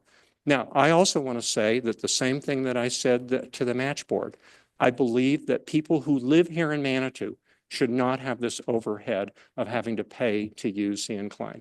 I think if you are paying sales tax for all the things that you pay on your automobile, on your Amazon, stuff like that, to me, in my opinion, you ought to be able to walk up to the incline, show your driver's license, and you do not have to pay for parking. Okay, I think that's a privilege that you get when you live here in Manitou. Thank you. Okay. Thank you. And John, a question. So here on the right side of your spreadsheet, okay, you assumed how many parking places at Dillon? And what way? But okay, and you also did you adjust for seasonal occupancy rates? No, I did not. I just did a straight line all the way down Okay, so for 5. So if you want to cherry pick some of Well, those rates and you want to yeah. say, okay, January would be $5, and you can pick the first column. Okay. so And then you can do your own addition okay, for your well, totals. okay, so let me just take a cell there. Let's Yeah. say okay, $5 in April. So what you're saying $5 times however many days you have in April times the number of parking places. Is that the basic math? Yeah, Okay, exactly. so that would be if you were at 100% occupancy, that's what we would get. Well, no, that- I didn't do it on 100% occupancy. I assumed that if we were going to make all these reservations over here on the left-hand side, okay, that we would get them parked and pack out the Dillon. And to the degree that we had an overflow, if we wanted to, some of those people could be told that they could be parked at Hiawatha. So I'm assuming the revenue model is based on these number of cars based on the eco counter in pink, okay? That's the number there, which is the number of cars that month times $5 gets 19,000. That's the math. Okay, hang on. So yeah, I mean it would help me if I knew what the formulas were Yeah. exactly. So if you take January and you say there's 3,920 cars, okay, times $5, that's revenue of $19,602 for January. Okay. That's how you're getting that. Okay. And so on, all the way down. That's the formula. Okay. And so that's why I'm saying I'm willing to obviously share the spreadsheet with you and you can look at the formulas. No, But that's the That's fine. Okay, apologetics. yeah, right. Because I mean, and if you look and you'll see one of those documents that I sent you, it has the it's got a sheet for each day of the month, and then there's one that has the whole year, and you can see the pattern there. Of course, May through October are the high months that accounted for like 75%. This was ridership on the incline bus, so I took that as sort of as one metric. That would include incline as well as COG people, and in elsewhere in one of those documents it has a split, something like 41 to 45% of the people who were riding the incline bus were actually doing the incline, and 36% were doing the COG. So, I mean, the bus is clearly getting people from Hiawatha up to the high end of Ruxton and down. So that's keeping cars off the road. So that's a good sign. My hope is that that we would have similar success with Dillon getting people from the Dillon lot up to the top of Ruxton and then make Hiawatha available for downtown shoppers as well. Right. Okay. And so if you look at the average days, okay, the problematic month in this model are June and July, which is 615, okay, average cars per day. Okay. When you start multiplying that out in terms of 120 cars and whatnot. Now I get that those months are really long days. There are people who show up at 5 a.m, okay, to do the incline. Okay. And they love that because it's cool. Okay. They can get off work and do it on the whole 9 yards. And there are still people all over that mountain at 8 o'clock in July and 8 p.m. And so, so those are there. So those ones there are the big problematic numbers there in supposedly fitting it all in the Dillon. But I think that if we're smart about that when we fill up the Dillon in terms of reserve parking, that if we want to, and we see that we have the capacity like we've done before, that then that system would automatically book you into a place in Hiawatha. Okay, so this isn't a pure Dillon revenue model, but I mean, you can kind of view it as more of a incline, okay, park revenue model. And I'm just pointing out those are the particular 2 months that are the most problematic, because those are tied to those high usage things of 30,000 people per month, and so it's not a perfect model. No, Okay. I get it. And Yeah. we're making our best guess. One of the things that I've heard was, and this may have been when we were having a meeting with Mayor Yemi and his staff, we was Denise Roy and myself. We were thinking of like a $7 fee per person. This would be something the incline management company would charge. The city would get something for that. We would provide a parking place. So and the revenue off that Dillon lot, if we're, by the time you factor in the management fee, it's not as it's not as great as it looks. It's something. The other thing is, if you charge, and then the thought here would be each incliner would be paying $7. So let's say you've got a car of 4, now you're talking $28 to go to the Dillon. You get your bus ride and all that, and we have the management company in place, presumably. You compare that to what they're paying now to go to Hiawatha Gardens and then up, and the bus is still free. It's I think you said about $10, 10 something for 4 hours at Hiawatha. Right. Yeah. So, I know that. See, that's the thing. We're charging per car at Hiawatha, and this is a little bit different paradigm. You'd be charging per person. So, I think a number of people go with that. I worry that we would have some people who wouldn't want to pay that, and they're going to go park wherever they can, and that's where that's the problem we had before we were able to institute an incline management plan. So there's always this law of unintended consequences that comes to haunt people. And that's why I did it driving it by cars, because that's what we already know. Okay. And I think that once you start taking and coming up with models that you've got 4 people in your car times $7, okay, then I think you start to be making it very unaffordable to people as opposed to this. So I think this maybe helps us also understand what kind of an agreement we want with this company in terms of what would be acceptable to us.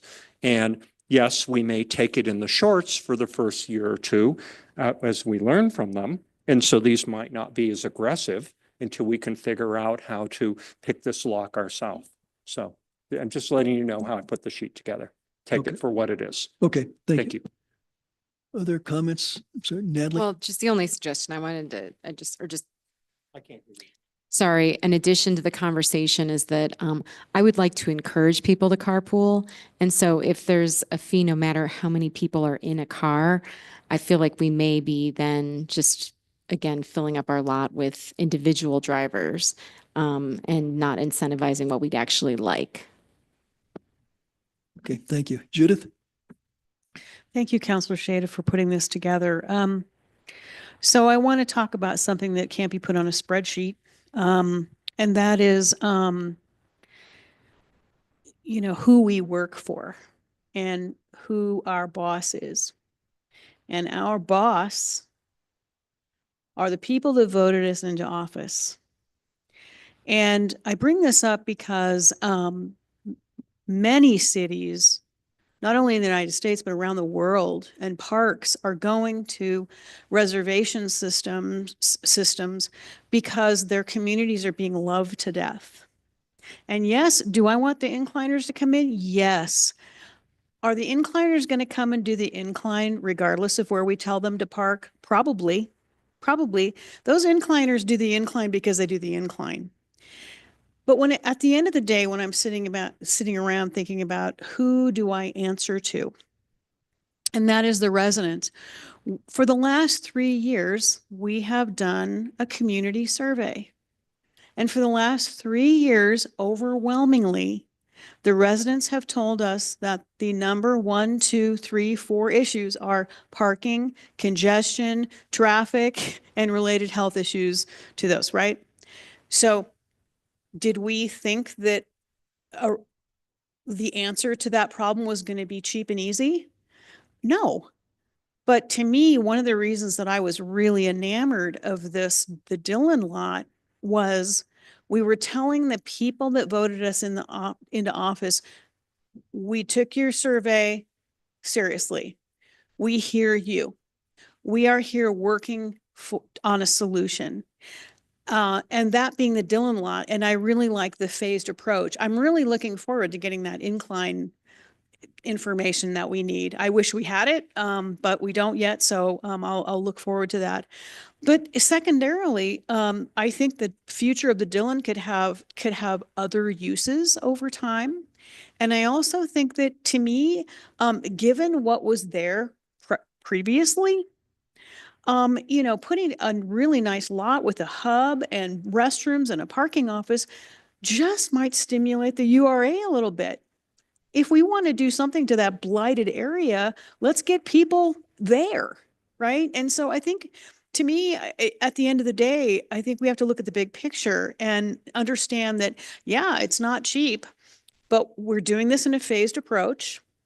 And we are dealing with what we have to deal with first, and then we can get data and feedback and see how it's going before we, move on down the road and go into phase 2 and 3, 2 being Hiawatha and 3 being Chase Bank, if that's what we do. So I just want us to put that calculus together, because at the end of the day, as much as I just love having the incliners here, they didn't vote for me.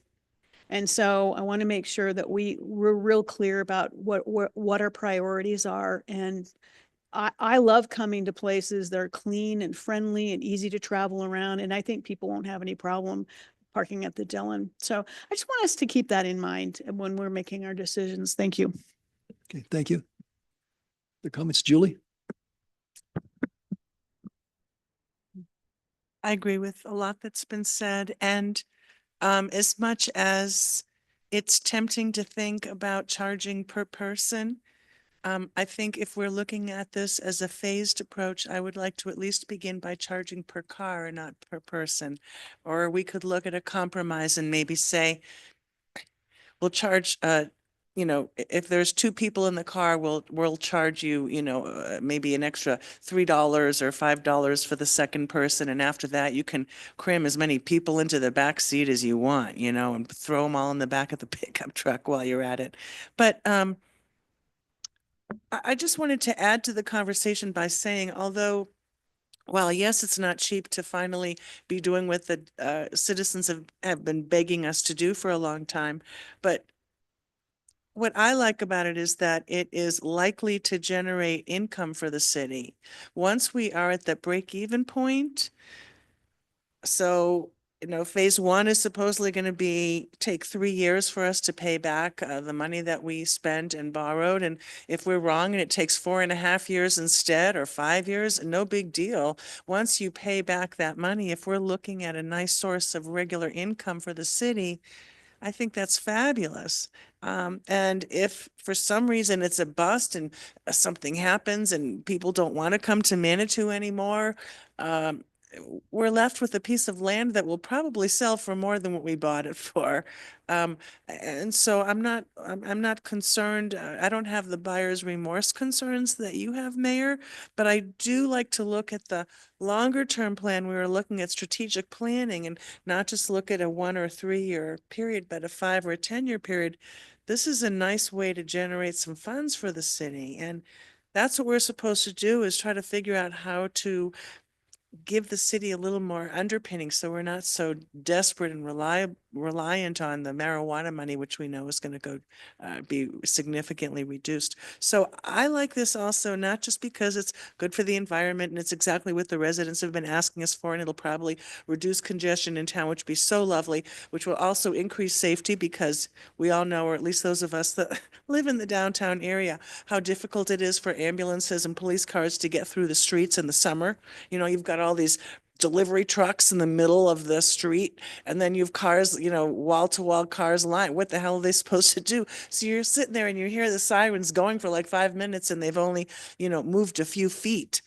So I think if we reduce the congestion downtown, we can also make the businesses happy because their customers will have someplace close to park. And it might be something that the businesses feel like, oh boy, now we can actually and I'd love to see at some point, if it's feasible, and I know this is more long-term, but I'd love to see if the residents and the businesses can actually pay for a reserved spot so that people like Michelle don't have to screw around with parking in one lot until a certain time in the morning and then move it to a different lot. And then if you go to Safeway, oh my goodness, what are you going to do when you get back? I mean, if we can get the tourists on the outskirts, like all these expensive surveys that we've purchased have told us to do, then the residents and the businesses can use the downtown lots much better, and it'll enhance their quality of life. So those are all the reasons why I'm in favor. Oh, and then one last thing that occurs to me too is, my gosh, if we're going to shut down the Hiawatha for a while all this construction's going on, we need someplace for those cars to go. They can't all just cram up onto Higginbotham Flats or something. What the hell are they supposed to do? I mean, the COG would go berserk if we suddenly couldn't park their people in Hiawatha anymore and we had no other options.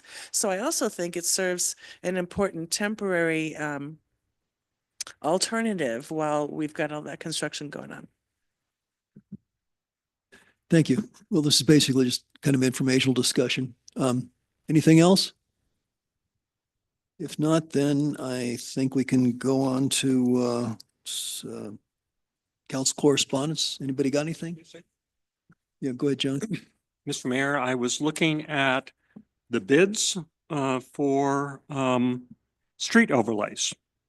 And I noticed that we are paving a half a dozen streets, but one of the things that I needed some clarification on is because I am on Burns Road 3 days a week as a pedestrian, and I just do not understand why we are paying 7% of our paving budget of almost 1,400 square yards to pave Burns Road. And so I just want to bring that up because I asked some people who came tonight, Mark Lee, I said, is that something that you guys want? Is Burns Road paved? And he said, why? And so there's only one person who lives at the end of Burns Road. I hike it, I walk it 3 times a week. I'm unaware of that there's water problems, dust problems, or any reason for any kind of a surface that's currently up there. So I just want to have an answer. And I realize, Denise, I'm sorry, I didn't give you a heads up, but it just came up to my attention of something I saw in the bid sheet that I thought that we ought to look at. Thank you. Thank you. Yeah, that's been a dirt road for, well, Right. it's never been If paved. anybody else wants to see the Yeah, sheet, I already okay. have a copy of it. Pass around. Anybody else? Nancy, please. I got a email from a constituent who was wondering about sanctuary city status. And I had asked Chief about that, and he was going to meet with the El Paso County Sheriff to discuss it. And I just think it would be helpful to get an update on that, maybe for all of council. And secondly, I had another constituent who asked about insurance claims for when they call an ambulance. And I was wondering what the status is of that and when we're going to get the briefing from our ambulance service to find out about an update. It's been a couple of years now, and I think we really need to hear where we are with that. Thanks. Thank you. Anything else from council? Julie?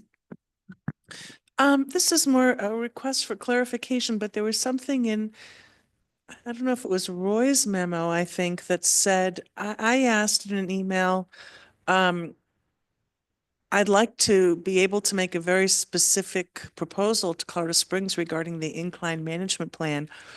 When, are you guys going to do the first draft, or are you waiting for us to do the first draft? Because it's time to get rolling on that. And I thought his answer said, well, the mayors are going to decide. And I thought, with all due respect, you don't have authority to vote for the other 6 of us. You just vote for yourself. So I didn't know, were you planning on making a decision? No, I wasn't. Oh. This is the first I've heard of it. Well, you didn't but, read Roy's so memo. I do like these surprises. It almost feels like Christmas or something. It's No. like, dang, Yeah, where'd no. that come What, from? well, let me back up here a little bit, Julie. So we did, Roy, Denise, and I went and talked, it's been probably a month ago now. And we saw Britt, the head of the Colorado Springs Park and Rec, Mayor Yemi, and then Travis Eason, who's kind of a jack of all trades. And we talked just conceptually about the idea of bringing in a management company similar to Hanging Lake or Maroon Bell, something like that. And I think the company that Roy's been talking to does both of those 2 sites. So we just kind of talked in very general terms. We didn't have financial data or numbers or any of that. So it was just kind of here's the idea. This is what we're thinking of. And they didn't say no, they didn't scream. They said, yeah, we'll look at it. So we thought, okay, we'll go ahead and do some more work on it. So we kind of went back to, we came back to Manitou, and Roy's been working on that.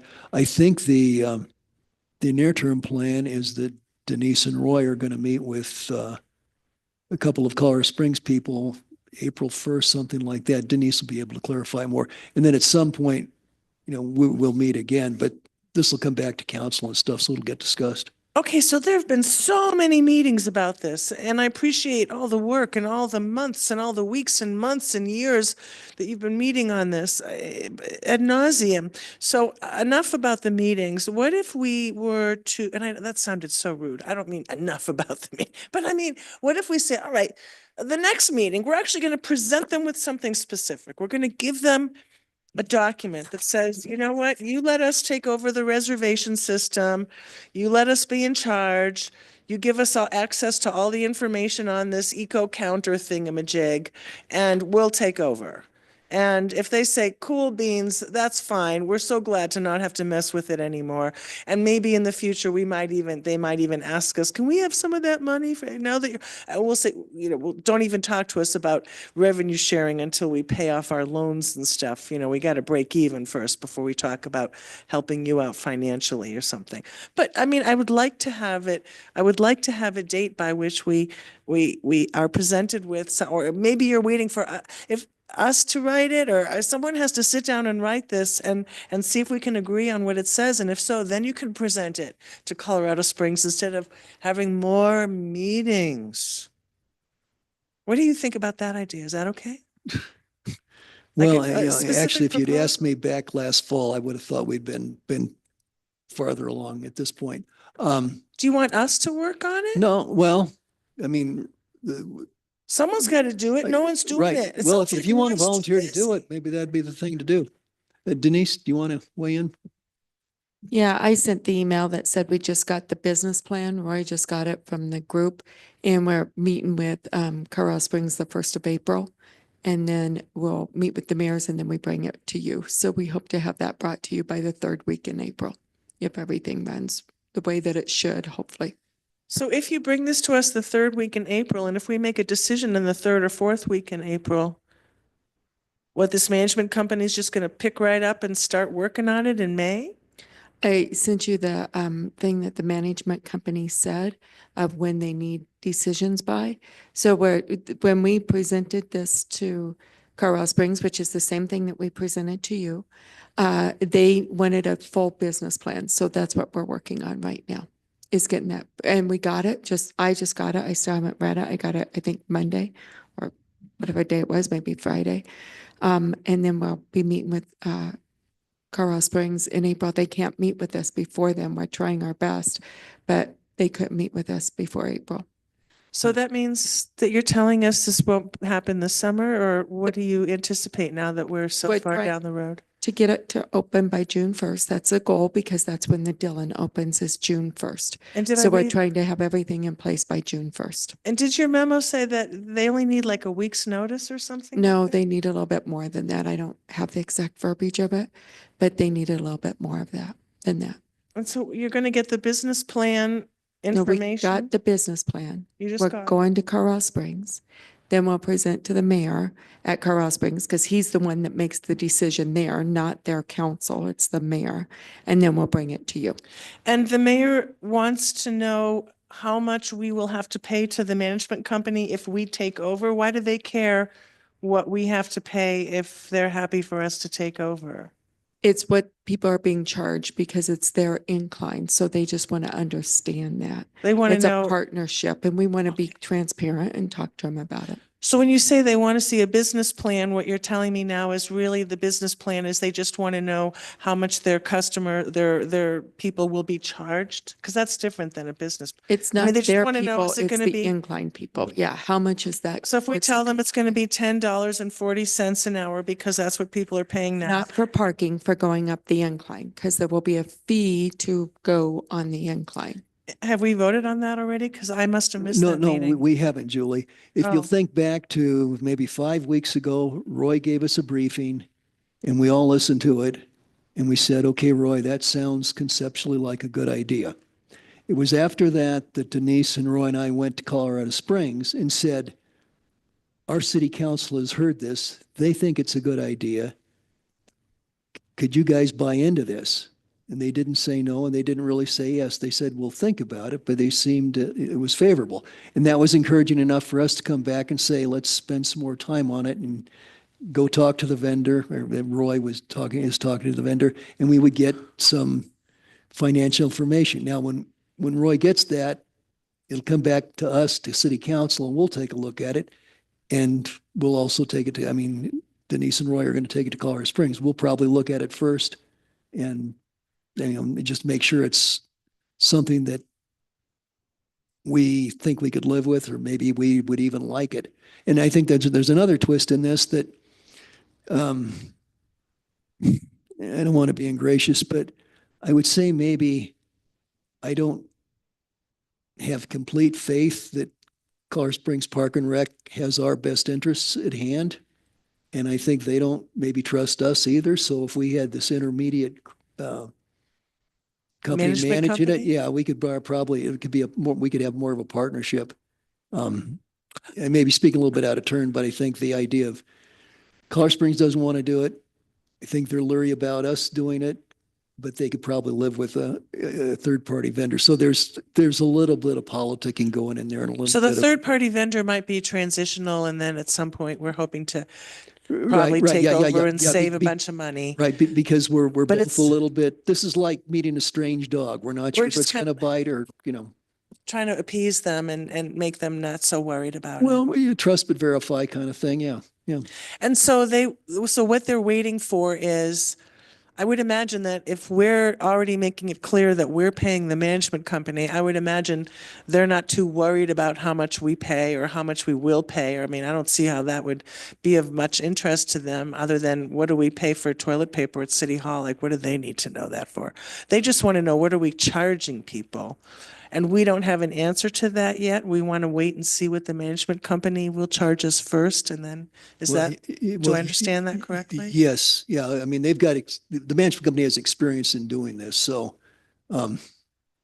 So their job is to tell us how much we need to charge per car and or per person in order for us to break even with them? Is that what they're, I think that's a fair Mission is- assessment. Yeah, and they might give us several options as to how to do things. I think there's maybe a spectrum of services. and this is the info that Denise just got hot off the I- press already? I Just the don't, other day? I can't speak to that. I'm not I sure. when haven't to read dis- all of it. I haven't read all of it, so I don't know. So our goal, and when we presented this to you, we're trying not to use any of the general fund to pay for this management company. We want the management company to do it by their fees. So that's what we're working on right now. What are the fees that they need? And our goal is to have, the Dillon will not be open till June 1st. So our goal is to get this in place by June 1st. To get it in place before then doesn't make sense. We don't have the Dillon. So we'll get it in place when we open the Dillon, and it will include the Metro District, et cetera. So we're working as quickly as we can. We'll bring it to you. I'm hoping very quickly, but we're doing what we can to get meetings and to move it forward once we got the business plan. John, I liked the thing, and I heard something different over here. And I guess I like what you're talking about, which is that I would like to see, because this is a contractual negotiation that we're doing with City of Colorado Springs. So I believe that we can meet in executive session and talk about this intergovernmental agreement. Okay. I guess I would like to see what these guys are proposing. Okay. I think we ought to vet that first as to whether it makes sense to us financially. Okay. And I think we have people who are avid incliners here, who are good filters about say, hey, if I was an incline patron, okay, would this work for me? Okay. Does it work with our parking model and everything else? So I'm hoping that we see this first, okay, as opposed to Colorado Springs and everybody else in these other meetings seen, and then, oh, it all just magically comes back to us for approval. So I guess I want us to be on the front end of this thing here in terms of what's going on. And I want to talk to Jeff about some of the legal aspects of these things and get some legal counsel, because I think we're substituting it for essentially our current memorandum of understanding right now, okay, that we want in place. And I want to make sure that that legal document that we're substituting it for, that's solid and stuff like that. So I just want to make sure that we're not on the tail end of this, where we're suddenly all the marbles have lined up, and then this council finds out about it on May 15th, okay, and it maybe looks like another RPP, digital program in which we didn't know about what's going on the whole 9 yards. And I just want to get us in the front of the bus with this thing as to what these people are proposing.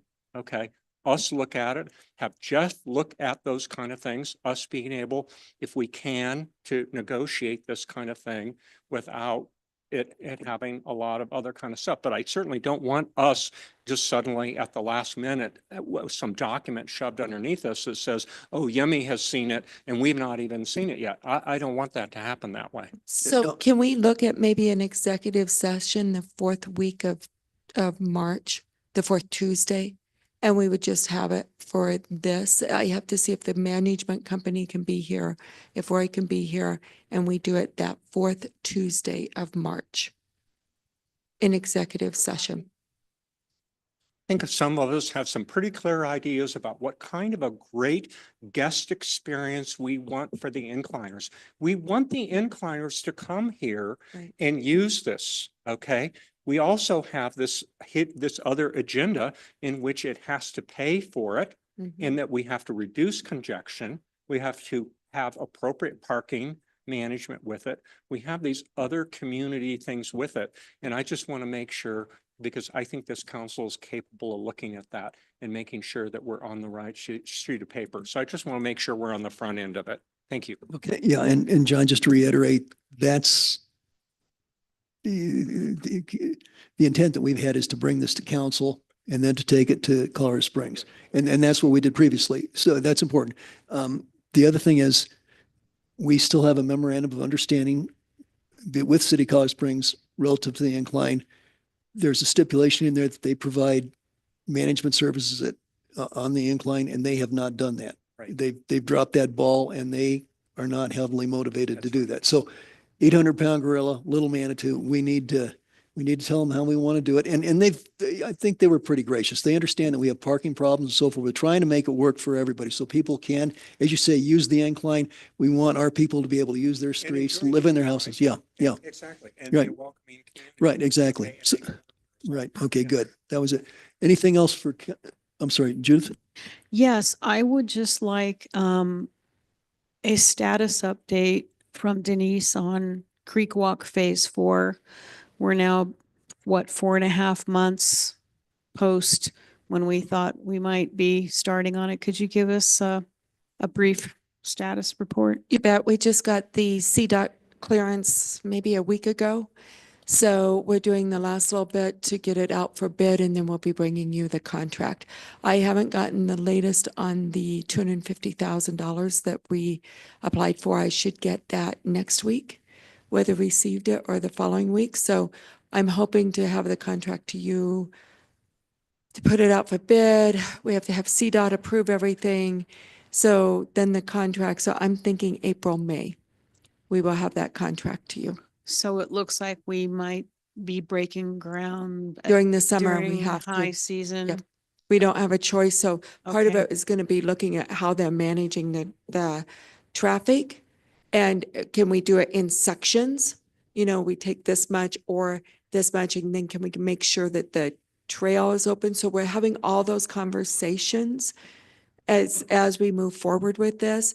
The plan was to start this much earlier, but CDOT could not get us the historical clearance until And I was this just wondering also, given the political climate, are we looking at increased costs? Because, I would imagine increased costs Yeah. could be significant. That is a concern. It's the CMET that's going to cost the most right now. Everything that we wait for another month on is going up. So I don't know what the bids are going to come in as. So we got to wait to see what the bids come in. Hopefully the 250 will help cover some of that if we get it. That will help with some of that increase.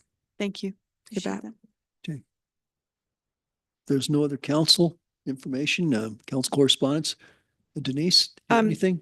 The Hiawatha, or not the Hiawatha, the CDOT, we got that clearance. So we are trying to move forward as quickly as we can with that and get that moving to get it under contract. The CDOT for Creek Walk 4, the historical clearance, those clearances now are taking anywhere from 6 months to a year is kind of what we're working on with some of these clearances with CDOT. Last night was the first Citizens Academy, and it went great. We had a couple of people that could not attend due to some family emergencies, but otherwise it was very well attended. And we stayed a little later than anticipated, but it was a really good program, I think. And I've asked the questions that you've asked, and we'll get both of those to you. And then I just asked if we could have the consultants here at the last week of Tuesday, and I will keep you posted as soon as I know that. The consultants for the incline management to present to you. If there's nothing else, we're adjourned.